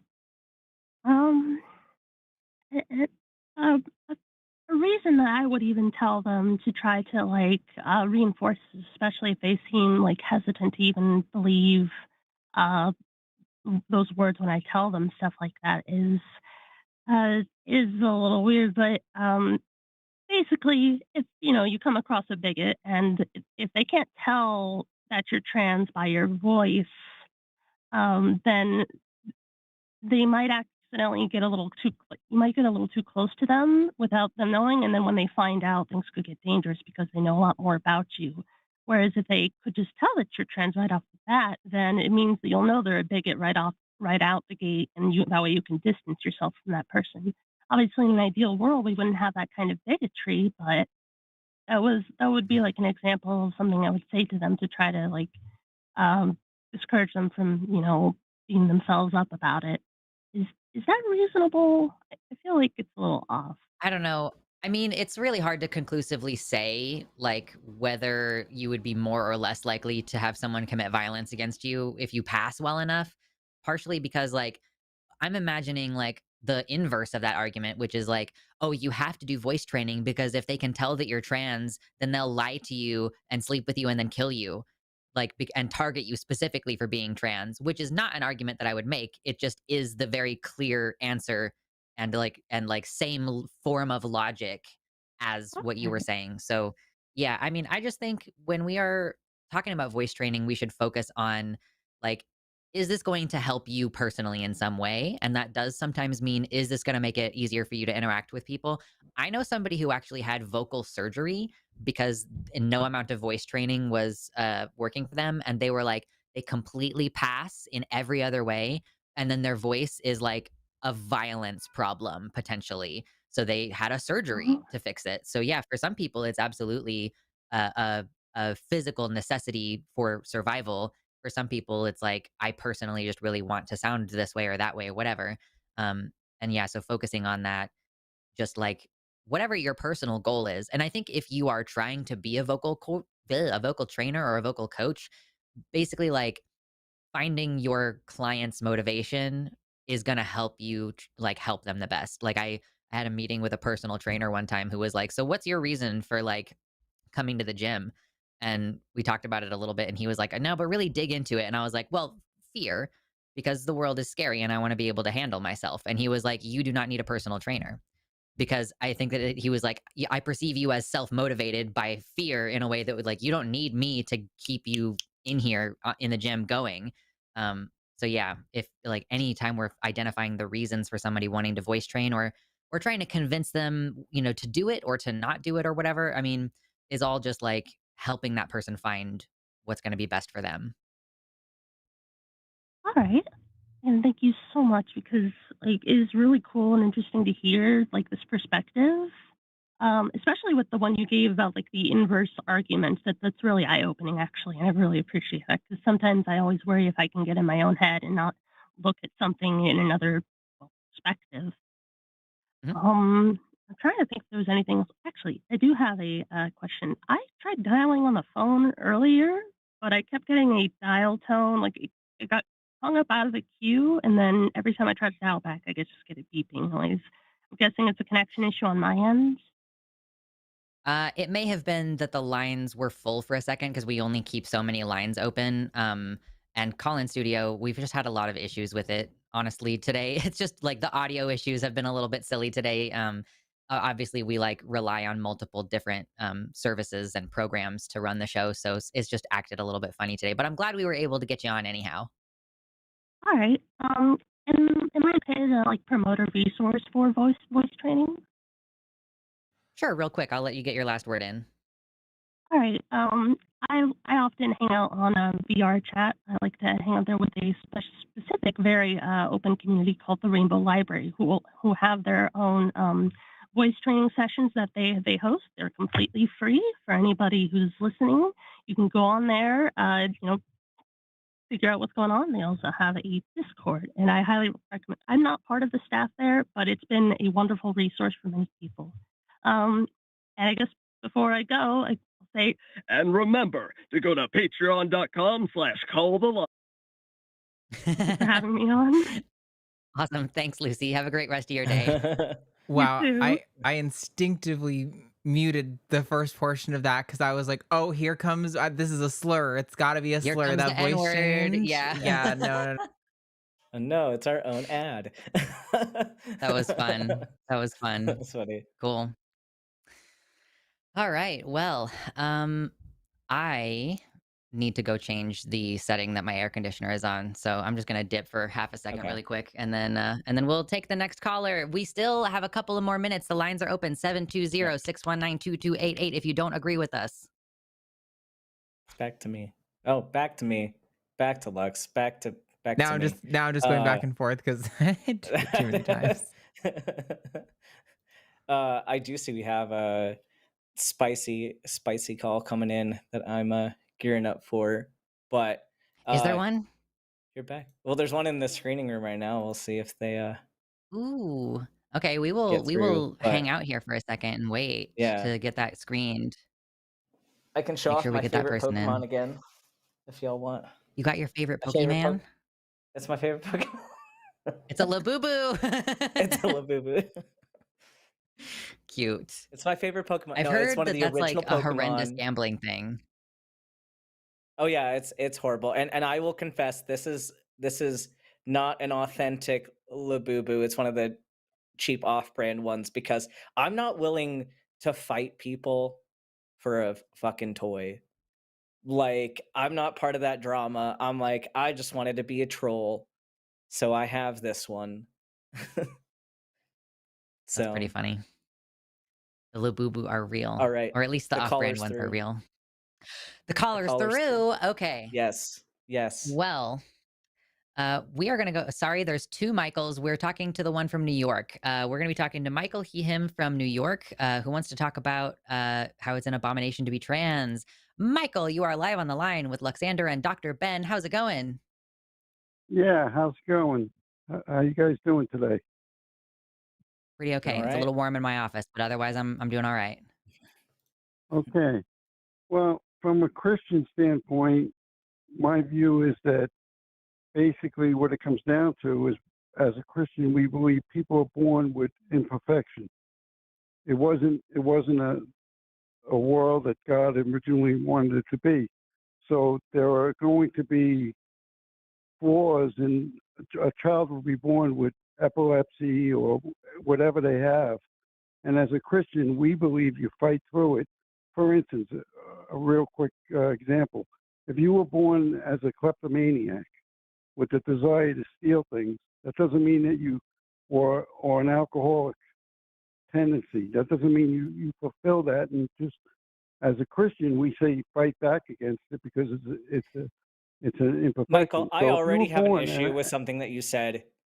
I already have an issue because you started off by bringing up the example of epilepsy, and then you went to these other like uh more character issues like stealing things well, and it could be and physical or it could be substance mental. abuse. That's why I But did that. no, but here's the thing though. You mentioned epilepsy in part of this. What do you do to fight through epilepsy? How does somebody fight through epilepsy? Well, you don't. I'm just, you take Right. medication Okay. for it. You So do the best so you can. so so somebody with epilepsy gets medical treatment, right? You get put on anti-seizure meds and you make Right. sure that your brain stays healthy, right? So we do that with medicine. Right. Would you agree? Yeah, So that's the I agree same with that. thing that we do Much for like trans depression people. or any other So we do mental that. disorder. So we so uh epilepsy is not a mental disorder. This is different. No, Uh, you're I lumping didn't things mean that. together, but you say that people have imperfections, and then you go to talking about people just need to fight through not Well, wanting to steal shit. Which, like, okay, that's totally different than addressing epilepsy or addressing trans people. Epileptics get well, medication to help with their epilepsy. Trans people who have dysphoria uh, are in this same camp. Would you not agree? I have no doubt that people are born with an inclination to have different bisexuality and other disorders that I view them as disorders. Did you It say wasn't God's bisexuality is a best. disorder? Are you implying that Yeah, that is what he bisexuality is said. a disorder? I'm sorry? So we already are in disagreement about that. But Well, I'm just curious. Like, again, so you I'm taking believe the Christian that standpoint. trans people should not modify their bodies because of your Christian worldview. I do not have a Christian worldview, so why should I have to do things within your worldview? Well, you don't. And people are carving up their bodies and doing silly things. But So what? a lot of them are a So lot of what? them are turning I out don't to believe regret it. I don't That's not I true. don't believe it's not true, and I don't believe in your worldview. So if you're using Christianity as a reason for people not to get uh like surgeries and medical care to transition, like, and I'm not a Christian, how does that impact me? Why should I listen to a Christian worldview Well, if I'm not a well, Christian? can I ask you a question? Can I ask you a question? Go for it. So if you were born, you're obviously a man, right? Yeah, I'm a man. Okay, so if you were born with the inclination that you felt like you were a woman, and I have no doubt, I believe that it's true. I believe that people are born with inclinations that are not from necessarily the best of God, because we were born in a fallen world. See, So I why don't don't you believe just in your God though. And I don't believe Let him get in his your world. question out. You're okay. Sorry, fine. What was your question, Michael? no, my question is, were you born originally as a man? I mean, I think we were all born babies. I think Yeah, I most of was us born a don't Yeah, really baby. we develop were a born strong. babies, but You become a man. You Yeah. become a man, right? You Mhm. weren't born a man, Michael. You were born a boy, and then you became a man. It is well, we a. were born It's with an. It's we an were act. born with you were born with a Are you penis, just asking right? whether we have I don't want penises or to. not? Is that what the No. question is? What? I'm sorry, I didn't hear you. Why do you need Sorry, to know there's a what's in little my bit of a pants, delay, so we Michael? talk over each other sometimes. Why do you need to know I what's in my pants, apologize. Mike? That's a little bit weird. Why do you need to know what's in my pants? Well, what I'm trying to say is that if you were born with an imperfection, at some point you want to do what you can to deal with that. But it, aside from doing surgery, I think everything should be explored to solve the mental issue first. Well, So Michael, to you're be completely honest with you, so do a lot of trans people. So do a lot of yeah. us. We also go through many I years don't want to of see anyone suffer. struggling. Right. Yeah, we go through years of like we talk to our faith leaders, we talk to our friends, we try to live life in a way that is like not transgender because all of us know that being trans makes your life harder. And like I'm not saying that being trans isn't also beautiful and wonderful and I have come to truly love it, but it has also been a Right. struggle and it is also something that I had to discover about myself, like I I'm didn't sure you went through a it's not like lot. when you're I'm sure you went it's through not a like lot when of you're heartache. born. Right, it's not like when you're born black and you know that you're black. I had to find out that I was trans and then kind of figure out what Right. to do with that because that is how and I'm just gonna go ahead and use this framing. I am made by God to be that way because my brain and Right. my personality in your worldview were all given to me by God. Therefore, my transness is a divine gift and that I have been able to So find so you much beauty in it and that I have transgressed like the suffering.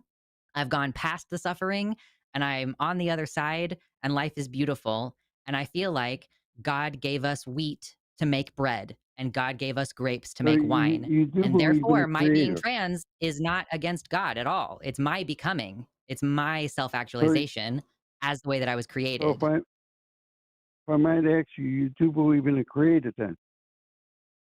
I'm just using your logic, Michael. I personally am an Well, atheist. I believe that I was born oh, this you're an way, for atheist. lack of a better term. But I was never. It was never not an option for me to be this way, or like, sorry, it was never an Right. option for me to be this way. This Well, is it was just never how I God's am. option either. In my view, it was not God's option for you either. No more than it would be for a child to be born with cancer. Does God That make wasn't God's mistakes? best. Does God ever make mistakes? God never makes mistakes. Well, People God made made me mistakes. trans. Sin came into the world. Would it not be opposing God's will for me to pretend that I'm not trans? No one's asking you to pretend anything. But Sure, the but thing is that if I were to we do all have what Christians challenges. often We often every Christians will every argue human that, what you were saying earlier, that we just have to deal with it. But like for well me, like well dealing with yeah. it would be pretending I'm not trans, right? And just accepting myself, quote unquote, the way God made me. But the way God made me is trans. So like if Can, I were to can I ask deny you a that question? truth, I'm denying the gift that I was given. Would I not be denying the gift that I was given? Well, the gift that you were given was life, the gift of life. Sure. But can I ask you a question? Please. If you would have had it, if you had a choice, would you have liked to have been born in one body with one mind in the sex that you I born? I believe in you. I believe that you're telling the truth. Sure. So I'm in my 30s, and I think if you had asked me that Yeah. question 10 years ago, I might have said, "I wish that I hadn't had to go through this." But now that I'm Right. I'm I'm well adjusted and I'm in my 30s and I'm married and everything and like I like being trans. It was of course a difficult Right. thing for me to accept about myself and the world is not very kind to me for it. But do Well, I that's wish that I sad. had been born without that? Like no, no, not now because I love myself. I feel like my life is a Right. gift. See, I think that my feelings are there's certain people like yourself that are genuinely born in the wrong body. My fear is that people are jumping on the bandwagon and they're just saying, "Hey, I want to choose where I want to be." That's the thing that I'm starting to see more and more. Well, I'm Michael. in my 60s, and Well, years Michael. ago you didn't. Yeah, I'm sorry, I talked over you. No, the thing with this, so your initial comment with regard to surgeries, like gender affirming surgeries, and the thing is, it's not an easy process to get any of that care. Like we'd mentioned before, it's very difficult. There's a huge process, a lot of Right, discovery, individual's part, a lot of healthcare management from a team of healthcare professionals that help you make the right decision to have the best right, quality of life possible. And so it's important to remember that even if it may seem that people are jumping on this bandwagon, like let's say, hypothetically, if somebody isn't a trans person and uh huh, tries to start medically transitioning, uh, there are plenty of stops along the way where they're going to have trouble accessing that care. They're going to have like ways that they don't meet diagnostic criteria. They're going to have a lot of obstacles Right. preventing them from getting it when they don't need it. And there's a lot of reason for that. So the system is in place to help make sure that the people who need it get it and the people who don't need it Right. don't get it. And I think you're So not so the, accounting for the diagnostic skill and the uh, conversations that are had with people. We make sure that we talk to people if they're interested in starting hormone therapy. We have very real and honest conversations about what do you think this is going to do for you? Like, what do you think your body is going to do with this? How are you going to change? Like, what are the risks with this? What are the possible benefits with this? Like, what does it look like long term? What so like the we the have these narrative. I'm conversations, sorry. So the and I narrative don't that think I'm hearing that there are 12 and 14-year-olds transitioning, that's false, right? it's different at that age. So transition is done at developmentally I mean, I heard appropriate that they're rate giving them for hormones at where they're 12 at. years And old. so how we Michael, so how we help younger people transition is proportional to their stage of development, and it and for the younger you are, the more hoops you have to jump through to get access to these things. So for a super young kid, like toddler age, if they're expressing some gender incongruence, the first thing is like having therapy and social things, like things that are completely reversible and not at all related See, just to their body. that's where I have a problem. That's where I have a problem You have a problem because You have a when problem with kids cutting their hair? until the age of yeah. 14, you're figuring out who you are anyway. Michael, I'm not You sure know what I Sure, I'm mean? but we trying to can let kids explain get to a you. haircut. Yeah, Michael, I'm trying to help explain to you that you're kind of lumping all of transition into one box, and that's not the case. This is so nuanced at each stage. And so like with those Right. younger kids, we're not giving them any medical transition. It is all social things Yeah, that they can they give them explore who hormones they though, right? and grow up to be. No, you're not getting hormones as a young kid. You're not even getting hormones like Okay. early on So in that's just puberty for the false most part. narrative I'm hearing. That's just false Yeah, narrative it that is I'm hearing. absolutely is. It's a false narrative of people thinking they understand how the healthcare system works and making their own assumptions when they've never been in the room Right. when that happens. Um, Right. so yeah. So this is I could more just similar imagine. to your Let me. example. No, Yeah. go ahead. Well, I could just imagine what it would be like to feel like you're a man or a woman and you're locked in a different body. That's got to be a horrific feeling. And even as a Christian, I understand that. It's just that this world is not fair, you know. And I think we'll all agree on one thing, that this world is not fair. And that, We have to make it fair. let's say you're 40 years old right now, 14,000 days from now, you're going to be 80 years old and you're probably going to die. All of us or whatever, right? That's not fair. And you probably have to go through a lot of pain along the way. So as a Christian, if I thought this life was all there is, then I agree with you. Just cut up yourself and do what you have to do to make yourself happy for the moment. You know what I mean? But we believe as That's Christians that there's going to be a new heaven and a new earth, and God is going to Well, make what does things that right. I can do whatever I want, even if I'm gonna go to heaven later. Like I don't think that those two things are incompatible. Like yeah, of course I feel the urge to live my life authentically now because I think this is the only shot I get at it. So yeah, of course, like there is some amount of that. But I mean, I Well, think, Michael, that I think that you should examine if you feel differently about trans surgery than you do about other forms of surgery. Am I also no, rejecting God's plan? Hold on I one just second, said Michael. I, lo- I wanna ask you a I, question. Let me lay this out because I'm trying to ask you a question, okay? sure, Think sure. about some other things like, the religious proscription to circumcise young boys. Is that not mutilation just because God said? Can I get laser eye surgery? Is that cutting up my body? If I get a nose job, or let's say I get a knee surgery, let's say a football Uh huh. player gets a knee surgery. Are all of those forms of carving up your body, would you call that mutilation? That's a Because little if you're bit only different using because right, yeah, so the thing is that's that if to you're only alleviate. using that hold on a second, Michael, really quick. If you are only using Sure, I'm listening.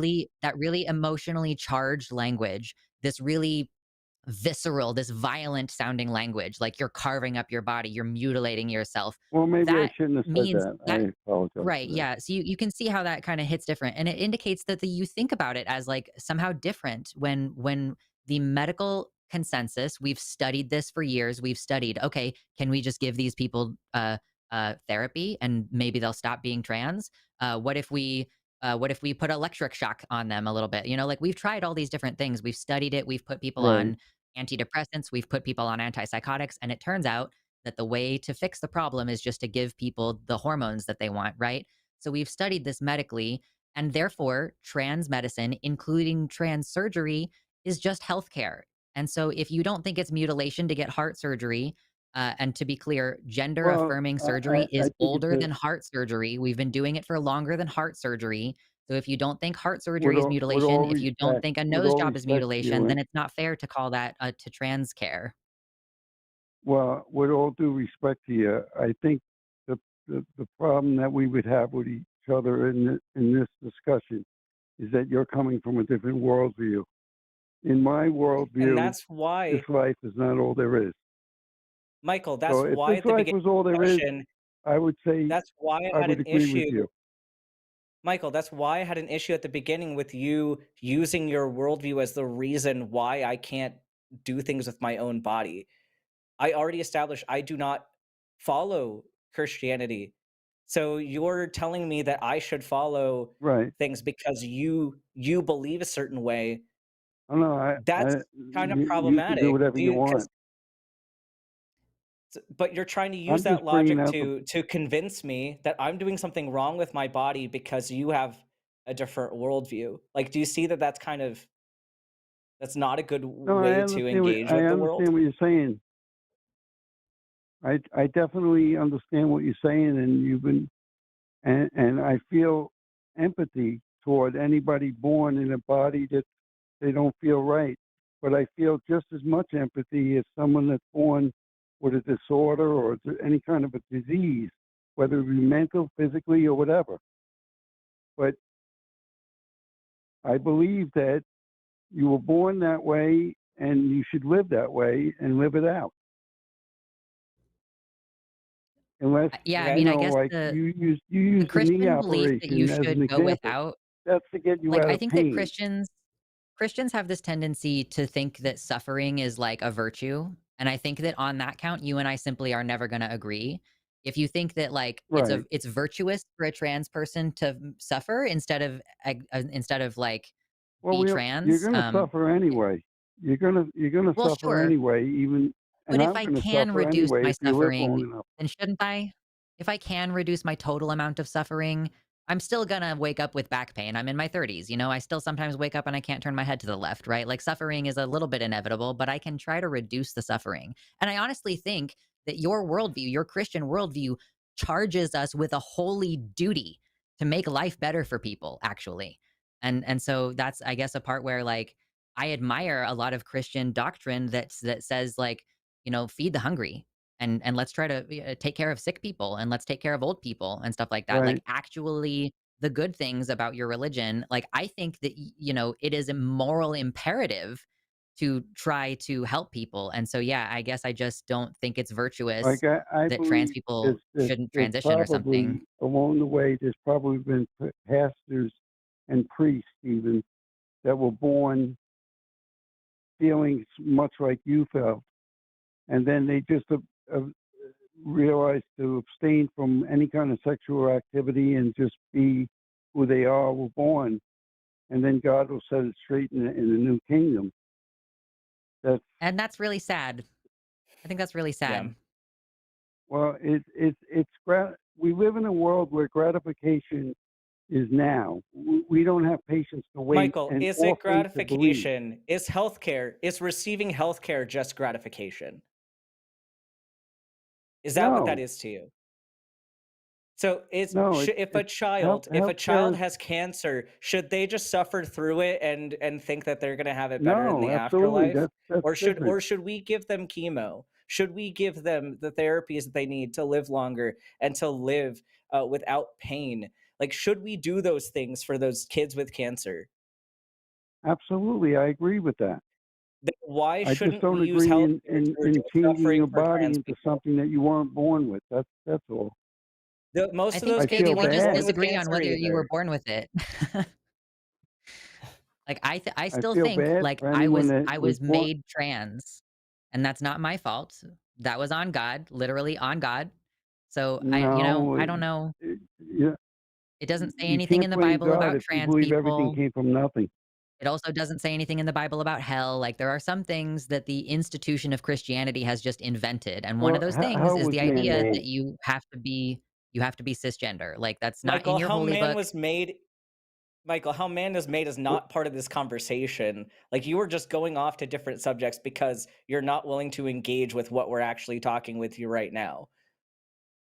Like, we are talking about, should people What? have access How to did I healthcare deviate? that How makes their did I quality of life deviate? better, and that is evidence-based healthcare that makes people healthier and live longer and live with less suffering. You're willing to allow children with cancer to get treatment to live longer and with less suffering, but you're not offering the same dignity to trans people, and that is a huge problem.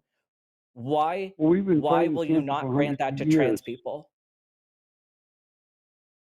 But 100 years Can you repeat ago, that? they didn't have this transition. 100 years ago, Yeah, they we didn't. did. Cancer therapy is brand new as well. Like, even the field of like I medical know, but genetics has people only still been tried to around cure since like the cancer. 50s. So no, so we didn't have a lot of things a long time ago, or at least didn't have names for a lot of things a long time ago. Does that mean we shouldn't give kids chemo who have cancer because it's a recent thing? Like, are all these kids No, just now no, deciding to you're get right. cancer? And so, Michael, Can your arguments can are I all ask? over the. Go ahead. I'm sorry. Yeah, ask your question. No, I was just going to say that. Do you believe that there are certain people that are, for lack of better words, being influenced by the outpouring of people coming out of, for lack of better words, coming out of the closet and doing these operations and doing it? Is there? You have to agree. There's probably a percentage No, of those that are just no, not. because we've done studies. Oh, Lux, you're muted, I think. Sorry. I was I'm gonna ask sorry. you a different question. Sorry, I was talking and he could see me talking, but I wasn't making any noise. Sorry. So my return question to that is that I don't remember it. So go ahead, Ben. Yeah, Yeah.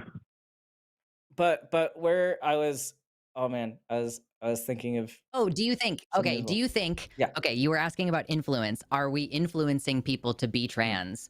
Right. The Do more we you think think about that it, there are hold it's on, like I have a it's question. I have like a question. I have a question. Do you suppose that there are sure. any people who know that they're trans and are too afraid to come out and are being influenced to not be trans because this country has decided to attack trans people on basically every possible front? You're worried about people being influenced to be trans. I'm worried about people like being influenced to hide themselves and potentially end up committing suicide because they live in a society that hates them. Like, I don't know if you're paying attention to the news, Michael.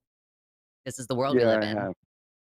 Yeah? I Like, do don't you like think that that. children can be I'm with persuaded you to on be that. heterosexual because of all the princess kisses, the princes and the princesses in their Disney movies? Right.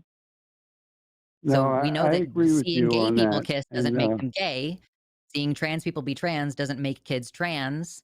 But maybe living in a society that's really hateful toward those people might prevent them from finding out the truth about themselves until they're like much older and have a much more difficult time integrating into society. hmm no, I don't know, Michael. listen, you're making some sense, and I'm not going to totally agree with you, but I think that Sure. we're civil enough. I watched a lot of Charlie Kirk videos, and I like the man, and he didn't put down trans people. He didn't put down gay people. He just said, I don't Oh yeah. agree with that. Oh yeah. Oh yes, he did. Oh yes, he did. No, I don't think Who are we so. talking about? I was not paying attention. Is this Charlie Trump? Are we talking Charlie about Trump? Who Kirk. are we talking? Charlie Oh he no, Kirk. said he Charlie just Kirk said said bad Michael things just about said trans people all the yeah, time. yeah.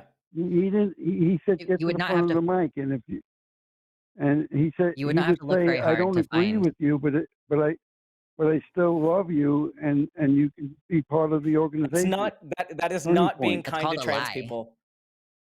That's called lying. Well, he's And just saying, that's "I don't that's agree the with you, but I still love you." What's no, wrong with and that's an that? absolute lie. That is not it is not love to take away healthcare or to advocate for taking away healthcare from people who need it. Like that is not love. Especially when we have mountains of data that suggest that conversion therapy is detrimental to people. Like you can go look this up on your own too. Like look into conversion therapy and how problematic it's been for people. Like we've tried to make people not gay and not trans, and it does not work. It leads to higher suicide rates. Right. And so you're coming from a perspective of a supernatural worldview, and we're coming from a position with mountains of data over many, many, many, Right. many years. These Well, there's that positions old are saying, not "Walk a equal. mile in And my even if shoes, and then you'll understand you what I'm can going say that through." Right. you can say that you love someone and that you just disagree, but you're also not looking hard enough into the actual data. You're not investigating it. You're not looking at it from a scientific position. If you really cared about people and really wanted the best for them, you would follow where the evidence leads and not just stay in what religion tells you people need to stop doing. Well, I guess I'll just say this, and we probably exhausted it, but again, I think the whole thing is from if you believe that you're going to live the rest of your life in South Carolina, for instance, okay, you would want to get there and get on with your life and just make it well, that's where you're going to live. So if you believe this life is all there is, I'm you're going to concerned about have what you're different advocating here. perspectives than people No, that believe in Michael, no. eternity. No, no, no, no, no. No, the You're thing going that to you think just said in differently. Yes, you relating it to will. this current position, no, because if you You just will said think something about differently. Yes, wanting you to will. get to the no, because the way that sounded, and I don't know if you meant it this way, but if you're using South Carolina as the analogy for heaven or for the afterlife and saying that we're looking forward to that piece, we don't want to accelerate the journey to South Carolina. We don't want to make that faster for people. And I don't want anyone here who is trans to hear that and think that you want No, them I didn't to mean. accelerate If the it came off process of that them way, I getting didn't to mean that. that place. I'm just saying that Yeah, so while we're here, it, we should reduce suffering. And the whole issue I have with your position is that you advocate for the reduction of suffering for people you agree with, but not for people you disagree with. And that's I just think problematic it's to a me. very small percentage. I believe it. I believe that you're telling the truth, and I believe that you're there and you suffered and you transitioned and It's more there's than that, Michael. even It's though I don't more agree than with it, I believe it. Michael, it's But more I than think there's that a because lot it's of not people just a jumping on the personal bandwagon. experience. This is, Michael, this is scientific data. This is beyond just a subjective feeling. Like this is demonstrable and reproducible over studies upon studies upon studies. And you don't have to agree with anything. I can't force that.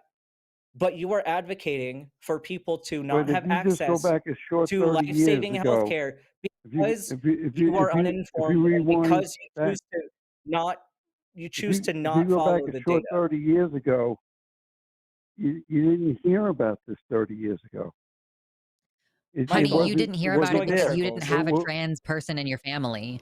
Healthcare. Okay, so the reason, Michael, why you believe that this trans thing is new is because the Nazis it burned feels that way. Yeah. hundreds of years of research, basically, or like all of the research that we had at the time at the Hirschfeld Uh-huh. Library in Germany. So there was a significant amount of research. Like it's literally irreplaceable, the research that was destroyed there. It's the most famous picture of a Nazi book burning is the trans library at the Hirschfeld Institute. Right. So the reason why you believe that it's this newfangled thing, is because you don't personally know anybody who's trans, but I personally know Well, women who came out as trans I in the know people who 70s. who were gay and they became Christians, and they Yikes. realized they had to fight that inclination to be that way, Yeah. No, and Michael, they're married with that is children now. conversion therapy.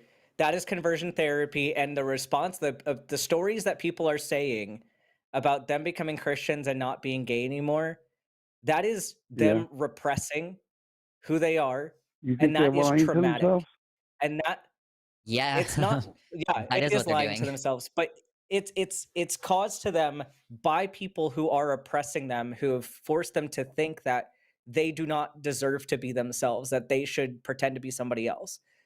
Like, that is conversion therapy, and that is shown to be problematic. It is shown to cost more lives, and it is not I don't recommended want to for see a anybody reason. commit suicide. I don't want that. Right. So if But that's you the think it's good goal, for them to go through conversion therapy so that they can be ex-gay? Do you think that's a good thing? I think it is. Okay, so you It's think that the worked. It's process worked of with doing people. that, I've seen okay, people babe, who are happily that's married with necessarily children going to now. cause death. Conversion therapy causes an enormous amount of death and harm. So just because you may know one or two people who feel like they have successfully, quote unquote, gone through the treatment, you are saying that you Right. support a practice that results in an enormous amount of suffering and death, like globally. Torture and Would death you and agree? self-harm. Would you agree on this point that anyone under 15 should not be touched with anything? I want you that's not what we're to talking please about. acknowledge. I want Would you to you agree please with that acknowledge. one point Hold or on, no? Michael. I would like you to agree with me that gay conversion therapy is a barbaric practice that results in mostly a lot of harm. I I don't know enough about it, so I can't. Okay, Then well, why are I you can I only feel making like say arguments I in know favor two of it? people that were gay, and they maybe you call it conversion Michael, this is a therapy, problem if but you they're are not no longer this is a gay. problem if you They are have advocating for a wives and practice that children. you don't know anything about. Like, if you're admitting you don't know enough about it and yet you're advocating for this practice, maybe you should stop advocating for it and learn a little bit before you say that people should Well, just try to I not be know that gay. people are born with chromosomes that are not the right chromosomes, and they're defective. We're all born defective. We're how all born dare you defective. So if you suggest want to that God blame it, makes mistakes? whether we blame it on Are God, you saying let me that just say God this. made a defective human? God makes Can defective I just say something? humans? Whether we I mean, blame I'm it on really God getting or we caught up blame on it this. on nature, we all have to go through suffering and pain. And now, So Michael, you just whether circled we back to the like it or beginning of your not, we're going to call. go through You it. just circled back as You if we just haven't believe addressed any of this. your religious belief is that God thinks that suffering is good, and this is why Christianity is a No, I barbaric don't fucking believe that. religion. God cries. God in the scriptures it says God cries every time someone dies. He You have doesn't been want anyone advocating dying. for religious-based suffering this entire call, Michael, and I'm like, I want Yeah. you to listen back to this call later and really think about what the things are that you're saying and what are the I implications will. of what you're saying, and ruminate on it a little bit, because, like, the idea that you know, like, one successful ex-gay person or two quote unquote successful ex-gay people, like, it does Right. not mean that gay conversion therapy is less of a really messed up practice. I hope that if you I research guess it, you can I feel guess the thing as that viscerally bothers me upset more as than I do anything when I else, hear and about it. I think the thing that bothers me more than anything else is that it's so publicized. For instance, gay pride parades. Why do we have to You know have it's gay pride publicized parades? more, Michael? I don't agree with that. Heterosexual love is Because publicized way more. Why do I yeah, have to watch the straight princes and the people get princesses. married? Why do we have to have And gay month, also, so gay here's pride why, month? Michael, here's why. I want you to research into this too. You're in your 60s, so this happened, like, within your lifetime, I think. The I'm actually Stonewall 59. riot. I'm going to be 60. You're 59. Okay, so that's great. I'm happy for you. I think that living to old age is quite an achievement. And so I just want you to research this a little bit. Stonewall, it was a bar in New York. You're in New York.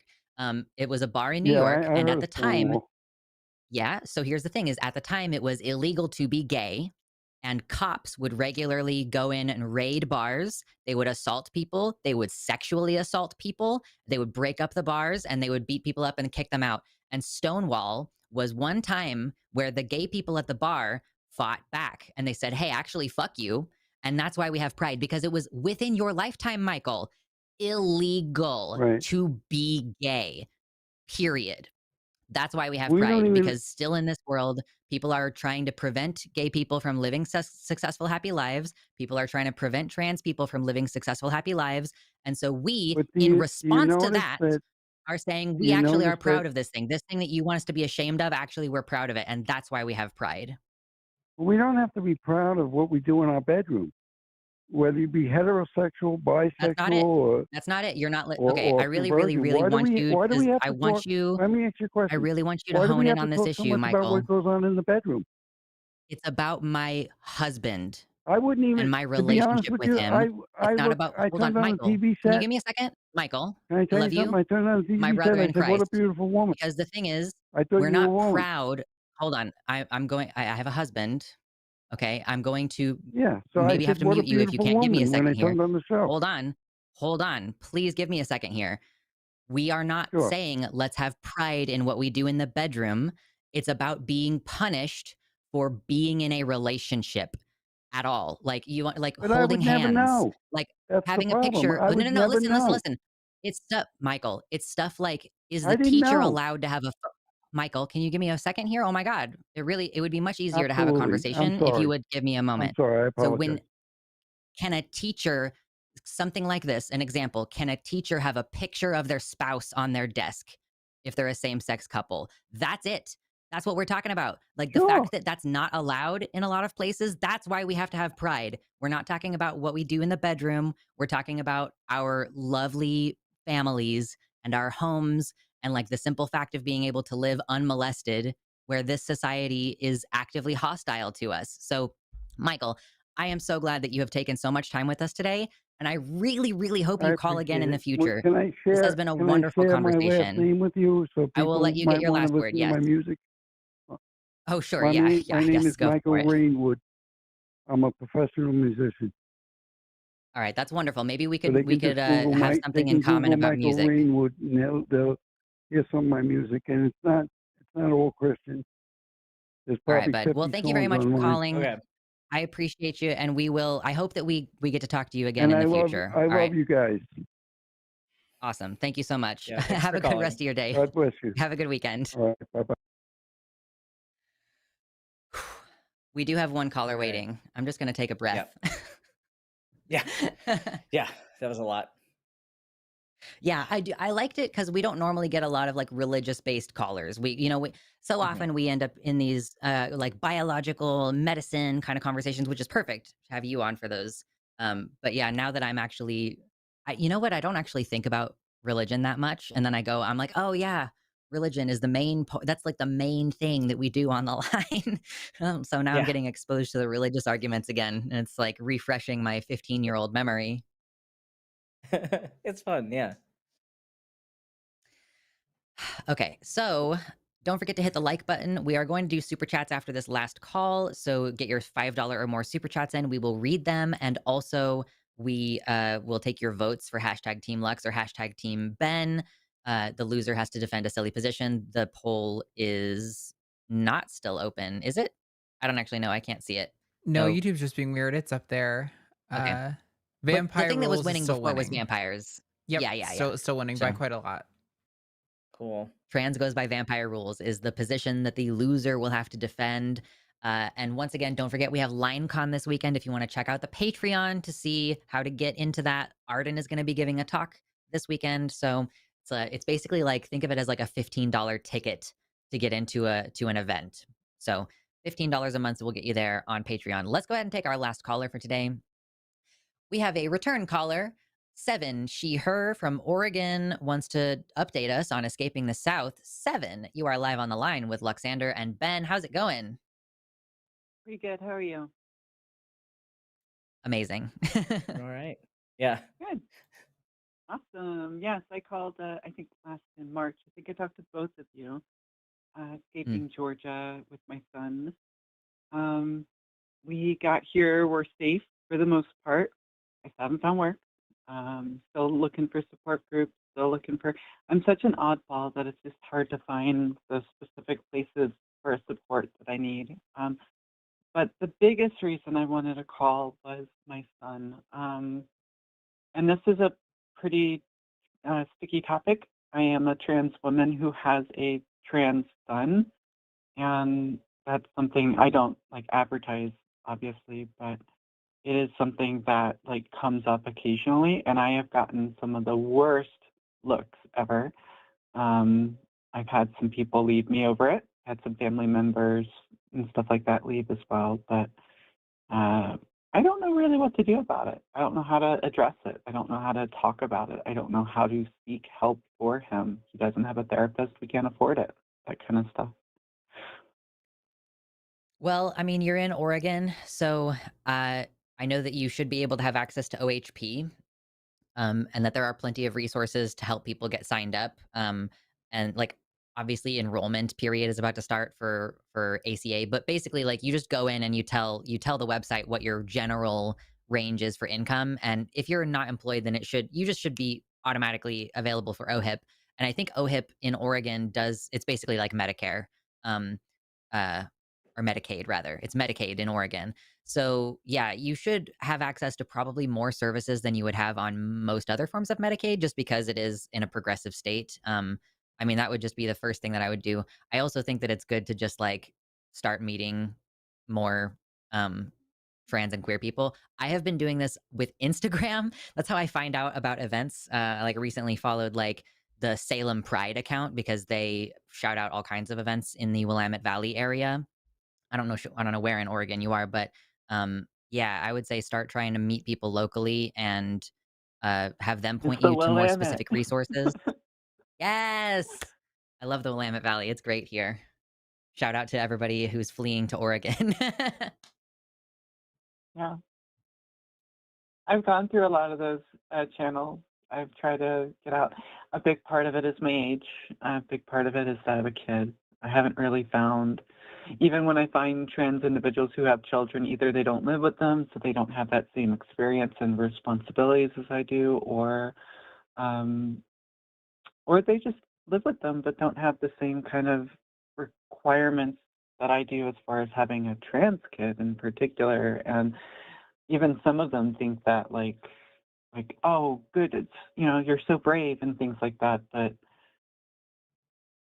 I've noticed that it's difficult to get invited to places after people know more about me, and that's been problematic, I guess. Yeah, I wish I had advice for that in particular. Like this is, I think, part of why I am so asocial, because rejection Yeah. hurt. Rejection hurts. And feeling like you don't have a good understanding of why that is a struggle as well. I sometimes wonder how I'm perceived with my younger sibling, because my younger sibling is trans, but I'm basically like functionally finishing raise them. So I do kind of have that same thing where we're both trans, but I don't know how visibly trans I am in public most of the time. Um, so yeah, I mean, there's got to be some specific like parents of trans youth, and like you being trans can't be too weird to a group that's already about being a parent to a trans youth. Like I feel like if there was something like that, that would be the thing to look for. Okay. I can look for that. Yeah, I haven't yet. That's a good Transponder resource. is a group here. So Transponder is a group, I think, based out of Eugene in the Willamette Valley. There's also the Mid Willamette Valley Support Network, which is like trans oriented specifically. And so that might be like the place to start, is like, let's look for a specifically, oh man, there were a couple of groups that I saw tabling recently. One of them was called Dragon Dads, which is like, it's Hmm. kind of like the go up and get a hug from a dad at like an event, like at Pride kind of thing. And there was also a moms group.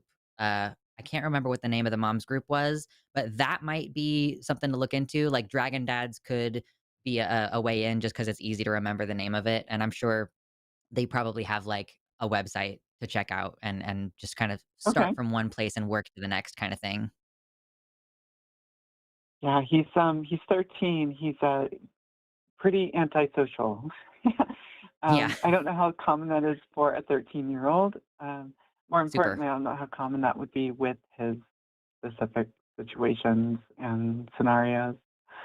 Um, I'm trying to just like give him space to grow, but it seems like with our like shortcomings of finances, where we are, stuff like that, it seems difficult for me to give him much other than just support. But it doesn't seem like it's enough. And I'm I don't know. I've got like 4 years to figure it out in my head, basically. And I want to start sooner than later on that. hmm Yeah, I think being present is really important. I struggle with this as well with my teen is like, how much should I be involved versus how much am I expecting them to start being more independent and growing and stuff. And what I have been rudely confronted with recently is that my teenager is not in a place where I can be hands off. So I've been much more like present. And even if that means, even if it's not like we can't buy things, as long as we are spending time together, like we've recently been, I'll steep a whole pot of tea. And so we're standing around in the kitchen for 15 minutes, like just things like being physically present and showing your kid that you are consistently showing up and that you are trying and understanding that teenagers sometimes, I mean, they don't make the best decisions sometimes, right? And so maybe they want to go be alone in their room and you have to force them to go for a walk instead because if they do what they want to do, they will just spiral into a depression. That's maybe speaking from personal experience there a little bit, but yeah, I would say be more present than you think. Okay.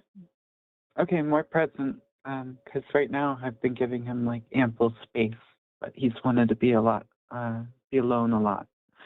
Doesn't want to go outside, stuff like that. A lot of it's just, 13, into his new body, stuff like that. But hmm Yep. overall, we've And been really, really it's happy with balance, him, though. Just so you know. Good. Yes. It's beautiful up here. Have you been to the coast yet? I love the ocean. I don't, well, okay, let me correct No, myself. I love beach. I do not love ocean. very similar, yeah. But no, we haven't yet. Well, it's about to be too cold, so you should do it before too long if you can. If you can make a trip out. I think that would be great, especially the tide pools. There's so many different places along the coast that have tide pools. So a great way to get, especially a young boy interested in stuff is like, "Hey, ew, look at this gross starfish. Like, oh, I don't know. And just play into that. And like, ooh, let's play in the sand kind of things. Adventure. I think adventure is important for young people. So I'm going to be doing some of that myself soon, trying to find what are the best hiking places to go see pretty waterfalls and stuff like that.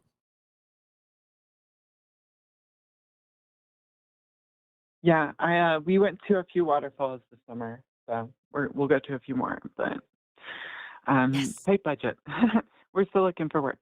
I'm still looking for work. hmm He's fine. He's in school. He's doing good. yeah. Doesn't need to think about that for now. No, not at all. All right. Well, thank you. I just want to update you guys for the most part. You helped out quite a bit while I was traveling here. I needed that a while ago. So thank you. Yeah, I'm really glad that we were able to help. And I'm glad that you are in a safer place now. And even though things are still kind of rocky, you are, forging your way towards stability in a safe place. So I hope that I hope that you feel relieved at least a little bit. Getting there. Close. So close. All right. Thank you so much, Seven, for calling and updating us. I'm glad to know that you all are doing okay, relatively speaking, and I hope things continue to go well. I wish that there were more resources. If I find some resources, I'll start shouting them out for specifically like for trans parents and other groups. Because yeah, it's tough to find that perfect confluence, and then you have to hope that you also like the people in the group. So, but thanks for calling. I appreciate you, and I hope you have a good rest of your day. Thank you. You too. Bye. Bye. Okay, that's it for calls. All right. Super That was a good chats. show. Yeah, we're gonna do Yeah. super chats. I feel like we normally don't get that many oppositional callers. So getting that many oppositional callers, I'm like, oh, okay, cool. Yeah, so we did pretty good today. That was nice. Oh yeah, it was great.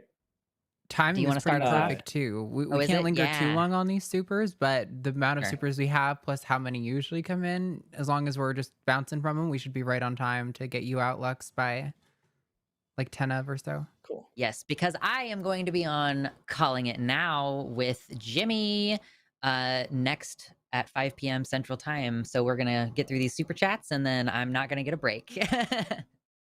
Yeah. Go start us off, Ben. I'll do it. All right. 5 from Legally Mod. Congratulations on getting out of the military, Ben. I mean, I'm close. I'll be out in January. Hashtag Team Lux. I actually want to see Ben defend something funny. Fair enough. True. Yeah, I feel like you don't get it that often, so we gotta I start getting you don't. I don't. in the hot seat. Yeah.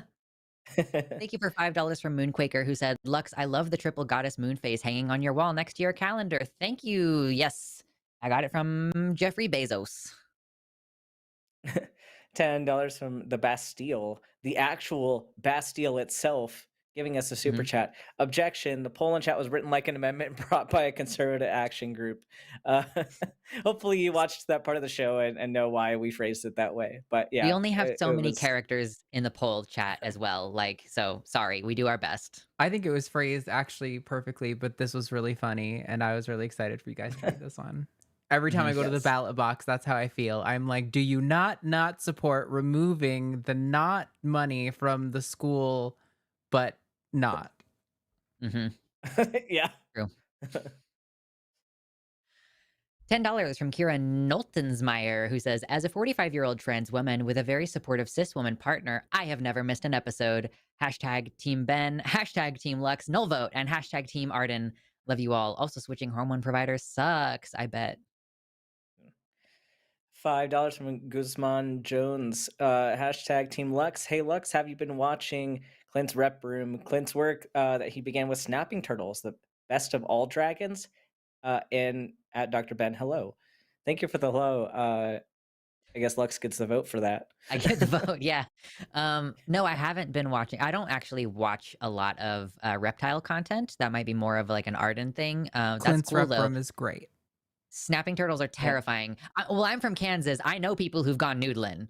Like, I don't understand it. The video they're referring to, this guy's actually like kind of tamed down a couple of snapping turtles and like does demonstrations in rooms with them full of kids, which I don't know that is totally responsible, but these I would not individual do that. animals are clearly pretty tame. So, but also Clint is a brilliant biologist and I would probably trust him with my life. Even though he's a Mormon, he's brilliant and a very good evolutionary biologist.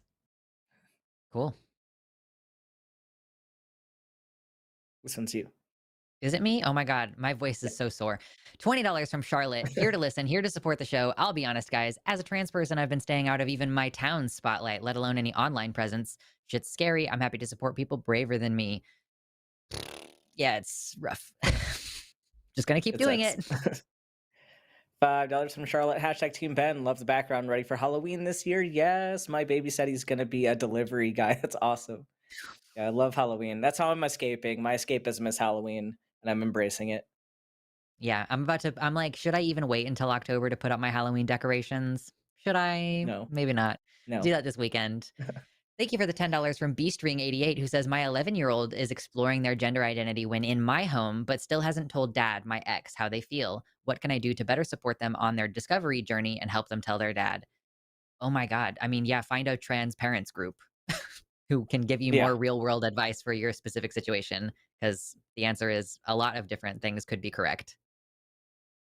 $5 from Jack. Umbrella. Thank you for the umbrella. I have a parasol. It's just not close enough for me to easily grab.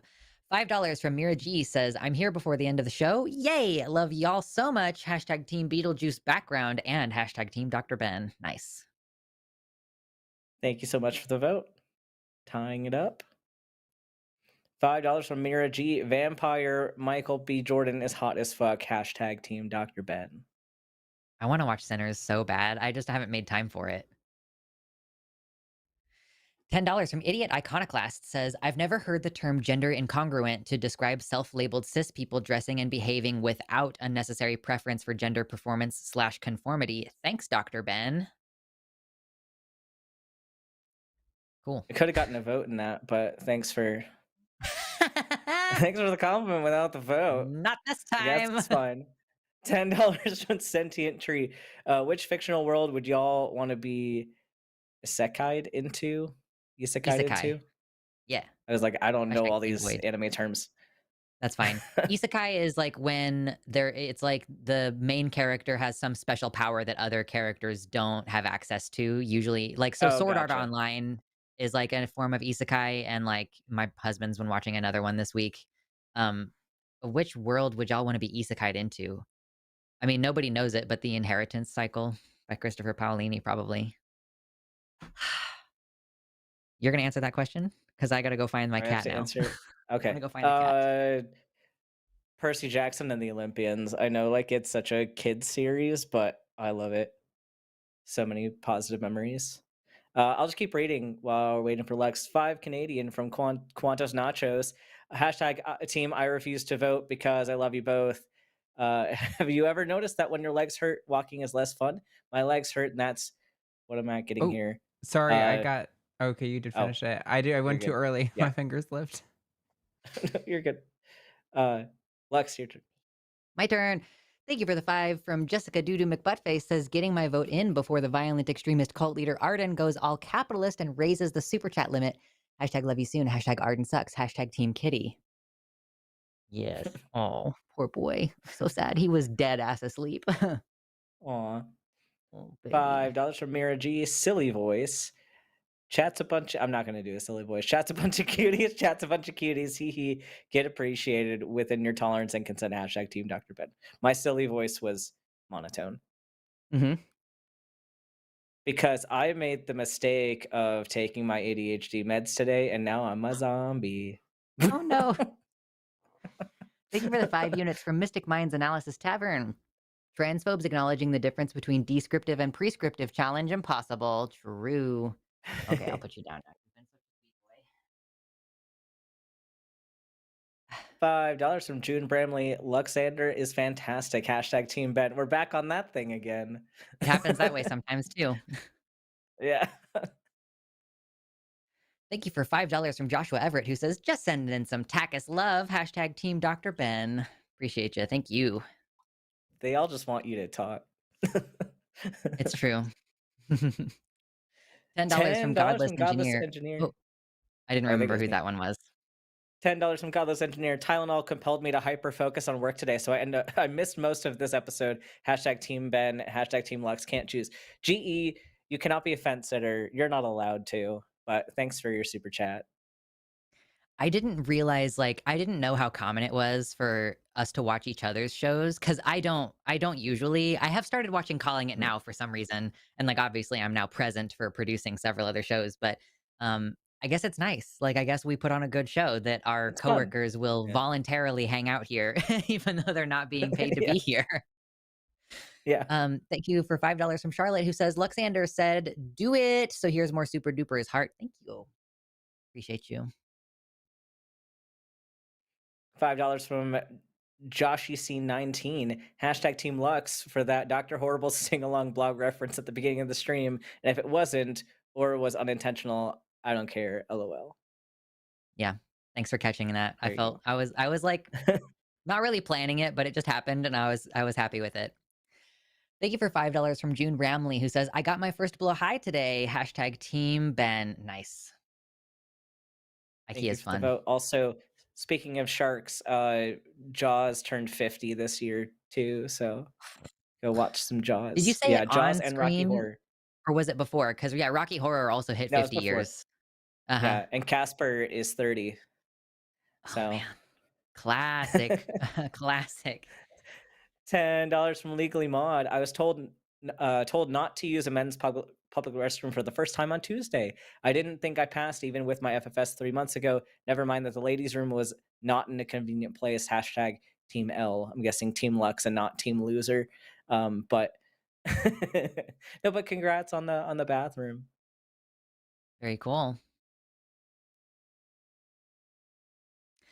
Thank you so much for $20 from Nikki D, who says, so glad I was able to tune in live. Thank you for this show. Thank you for being here. We appreciate it.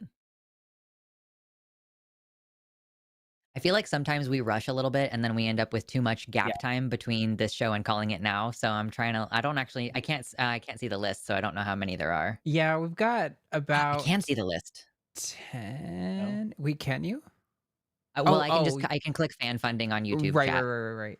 Yeah, I Yeah. think we've got Oh like yeah. about 10 left. So we are a little running, but I think that's okay if we like finished by like 45 and then did the 2 minutes and then wrapped up, then you'd have like 10 minutes to break between the two, and that's probably Okay. fair. Sounds good. $4.99 from Ashley Ray. Maybe she's born with it. Maybe it's the monad hashtag Team Lux. I don't know anything about this. This is one of those chat memes that I'm like, I wasn't here for something important. It was something in a forest show, so it wasn't even a TACIS thing, but they've brought Oh, it to okay. us. I They see. brought it There's to us. They hate us. cross-pollination of memes. Yeah. Yeah, yeah. Thank you for 5 from Barbara Barrett, who says, a doctor's job is not just to save lives, but to improve the quality of life for their patients. Hashtag Team Ben. Totally, yeah, which is why, like, your Yeah. worldview is fundamentally incompatible with Michael's. Like, you fundamentally believe in alleviating suffering, and he believes that it's virtuous.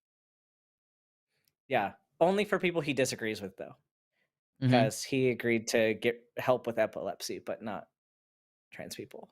That's true. Guys, look at this. Yeah, We're because neck and that's neck. real. Yeah, well, true.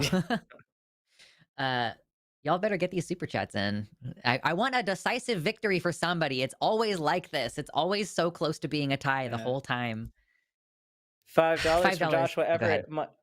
I think it was mine. Michael never made it to the end of a sentence for either of you without starting an unrelated topic. I don't hold out how a Lux does. Hashtag Team Dr. Ben. And yeah, Michael kept changing the topic every time he Yeah. spoke. He needs to be gentle parented a little bit. I definitely want Michael to call back, but when we were almost at the end and then he started opening up the pride conversation, I panic DM'd the Discord because I was like, no, no, no, no, no, no, no, no, no. We're could not opening feel- a hole. I could sense that I was like, we need to find a way to wrap this up soon. We had another spicy caller. They can't wait. Listen, we were only on with Michael for like 15 minutes when I noticed that we had another caller who just dropped. So I was like, okay, you can't sit through 15 minutes. You can't wait a short period of time for me to get to your call. I don't know, whatever. Yeah. Thank you for $10 from Uncomfy, who says how to use the web caller. I got on it, hit ready, got immediately hung up on, and my request got erased. So I assumed that meant I wait to hit ready till host call on me. I think I was wrong. I don't know how it works at all. So No idea. when you hit ready, that queues up for our call screener that's where you get the opportunity to input your notes, and then first you're going to talk to our call screener. But if you use the web caller and you're in the US, our call screener may just be dropping you because we don't take web callers from within the US since it's toll free in the US, and the web callers have been across the board highly likely to be trolls. So yeah, that's probably what happened. We probably saw a web caller in the US and our troll radar went off and we just hit drop. Yeah, that's just like policy, basically. We don't take web caller calls from within the United States, so. Sorry. Whose is this? Is this It's mine? me. Ah! I think it's mine. Do $10 it. from Mr. Boricua 10. Good show today. Even had a spicy cold. The rubbish he was spouting made me off, but I managed to not get him read up too much. Maybe things be changing for the better. Have a pint on me. Hashtag Dr. Ben. I did chewed gum with Taylor a few weeks back, and Mr. Boricua did this, and it was Taylor's to read, and she was like, I physically can't read this. I have no idea. It's so hard. Yeah. Yeah, it was pretty funny. Thank you for $5 from Faulty Branches, who says, thank you both for your patience and caring nature. It's been a joy to find this community. Hashtag Team Lux. I feel like you were rearing to go a couple times, and I was like, I'm going to be calm today. I dialed it back more than I normally do because I know we all had that meeting where Jimmy was like, "Hey, can y'all stop being assholes all the time?" And so I'm like, Genuinely. okay. But I'm like, so I was trying not to be assholey even when I got passionate, but Yeah. sometimes you got to get a little bit firm, but I hope I wasn't too bad. Yeah, you were good. It's fine. 5 Canadian from Quantos Nachos. Lux, you fulfilled my request to keep me company through my mechanic wait. They just finished. So for that, hashtag Team Lux. Sorry, Dr. Ben, you're cool too. So Lux, since you magically made the mechanic finish, you Hey, win. they say that Naira of Ingenia could finish a man with only her eyes. I'm still working on it. Thank you for $10 from KM Collects 99, who says, as a trans person who used to be Christian, thank you both for bringing up the harm of self-suppression on the call with Michael. Could highly relate to that time, and no one should ever go through that. Yeah, I want to like humanize that for Michael, to be like, you are telling me like, oh, this priest suppressed himself, and that was, it's like you're saying it as though it's a good thing, but actually that's so sad. That's so messed up. Yeah. $5 from Uncomfy. Oops, forgot to vote. Hashtag Team Lux. Hashtag Team Technical Difficulties. True. It happens. All tied up again, y'all. Yep. Thank you for 10 Canadian from Untitled Final V2 this version. Am I too late? Hashtag Team Ben. Nope, not too late this Hey. time.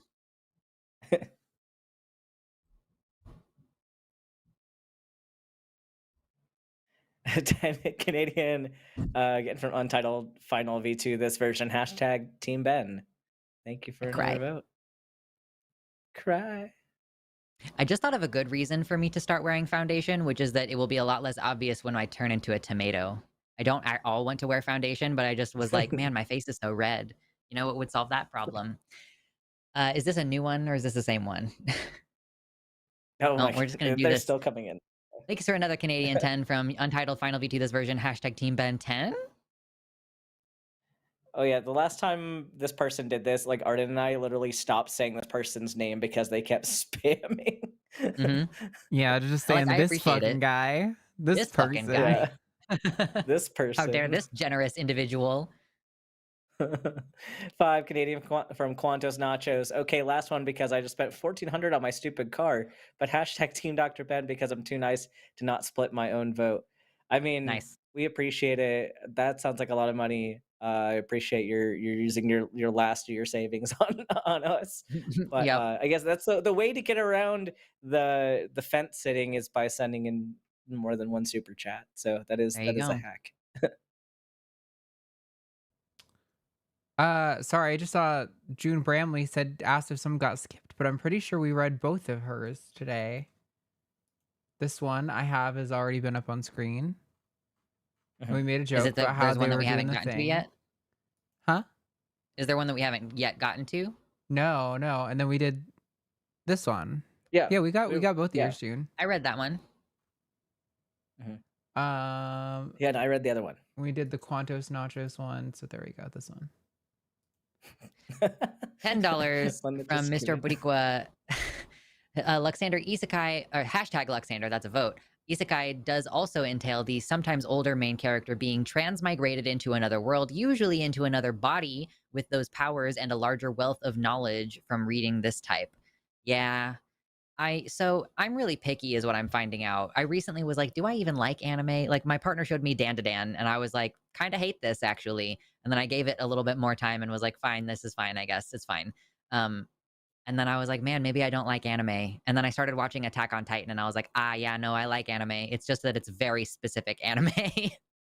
Anime has all of these really annoying things. And since we're low on super chats, I recently started Dr. Stone, which is like an anime where if you imagine the setup is somebody who's like a super genius who basically has the entire body of science in their head exists in a world where everyone gets turned to stone for like 6,000 years.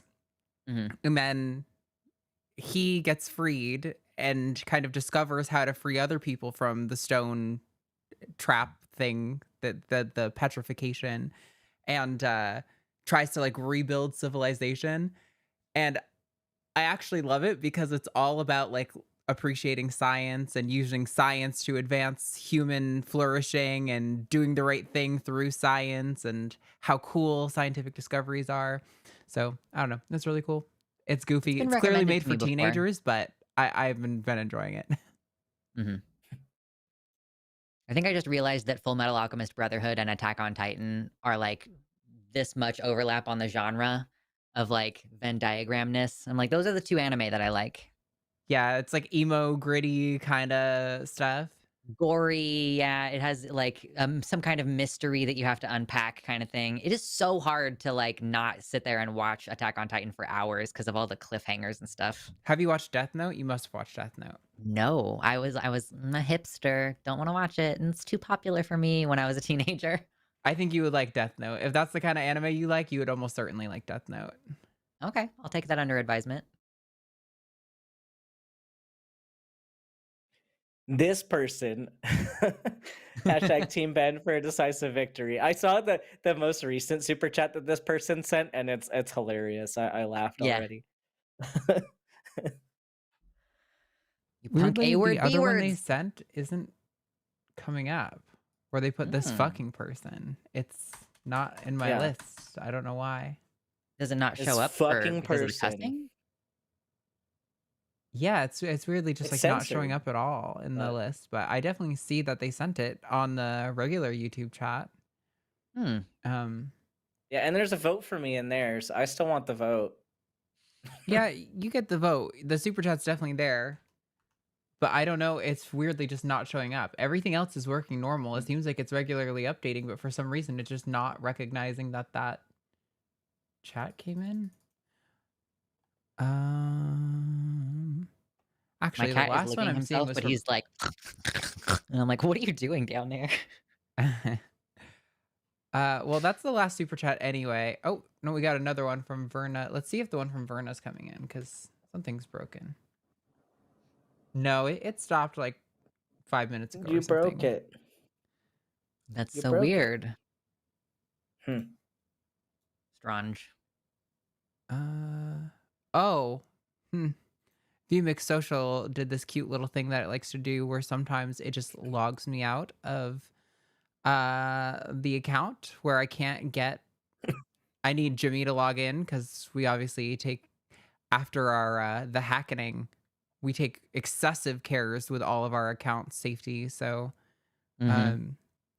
okay, I guess we're done with super chats for today.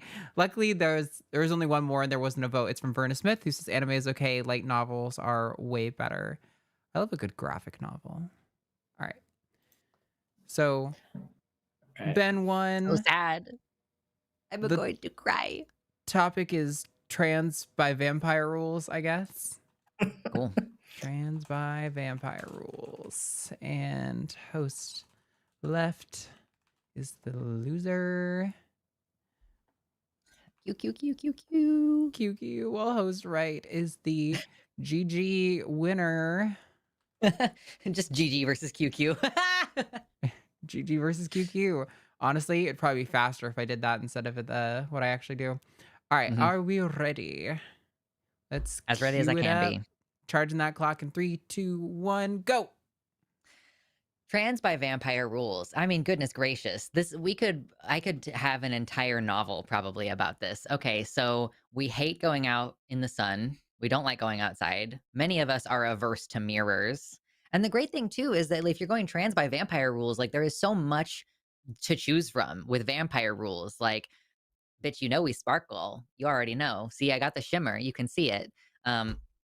That's very gay shit to do. Let's see. I mean, obviously there's the drinking blood portion. We don't even need to cover that. I don't need to explain that. Y'all already know. And the method of conversion is different in different like things. So that means that we have multiple different ways of creating more transes. You know, we can go the true blood method where you have to actually die.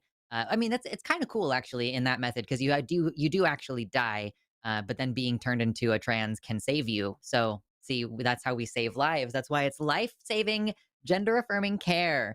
Man, I wonder if there's actually a video essay if I could find just like fundamentally the allegory of vampire equals trans. That could be fun. So obviously and it's super goth, like especially if you watch like modern vampire stuff, like goth aesthetic and vampires, they go together, which like also goth aesthetic and trans people. Not really sure what's wrong with us about that. Like it's a very particular thing we do. is like the goth thing. Yeah, and also wildly attractive. We all know that becoming a vampire makes you wildly attractive, as does becoming trans. It turns you into a type of like unreachable like sex symbol that deeply arouses all the people in the bar. And we know that sex sells. So, you know, that's why trans people make the most money of anybody, and we're immortal, and we are running a secret society, and we will take over the world by overthrowing your government. Thank you. Amazing. Nice. Thanks. Nice. I was like, I don't know where to go with this one. We're just going to let it meander. That was great. If we can really quick before we wrap it up here, and then we'll get Lux out because I know it's got to go to the calling it now. The audience will automatically redirect you. But this Saturday, September 27th at 3 p.m. Central Time, we are doing this month's edition of LineCon Online Live. These will be happening every month. So if you go to patreon.com/calltheline and subscribe to the $15 and up tier, you can watch this event live where Justin from Deconstruction Zone, Jimmy, and myself will all be giving a talk. You can see those topics on the screen. Justin's got biblical blunders. Jimmy has there is no harmless faith, and I have no gender ghosts in this shell. And if you're the $5 or up tier, you get access to the live or the VOD, the video on demand playback of it after it happens the next day. And then they will enter our normal content rotation within 2 months. So you can start getting access to those. And yeah, I guess a little early than we meant to, but that's Let's all right. recap the schedule. Since I still have a captive audience, don't forget, we have many other wonderful shows. We are scheduled through the end of September with our 2 p.m. show on Sunday. Matt Dillahunty and Aaron Adair are going to be on that one. In the evening on Sunday at 7 p.m., we will have Forrest and Owen. Skeptalk on Monday, you got Forrest again with Paul Enns. And then your Chewed Gum next week, we'll have Alyssa and Erica. I'm excited to see Erica on Chewed Gum. It's going to be a fun show. So y'all should show up for that. Check your notification settings. Right on. Cool. All right. Thanks, everybody. Go to patreon.com/calltheline. Get a $15 ticket to LineCon, or just, support the show at a smaller tier. You still are going to get cool things and help out the show. Make sure the producers and everybody are getting paid, and making sure that we can keep providing you content and even more cool new stuff, and get on the list. Thank you. Bye-bye.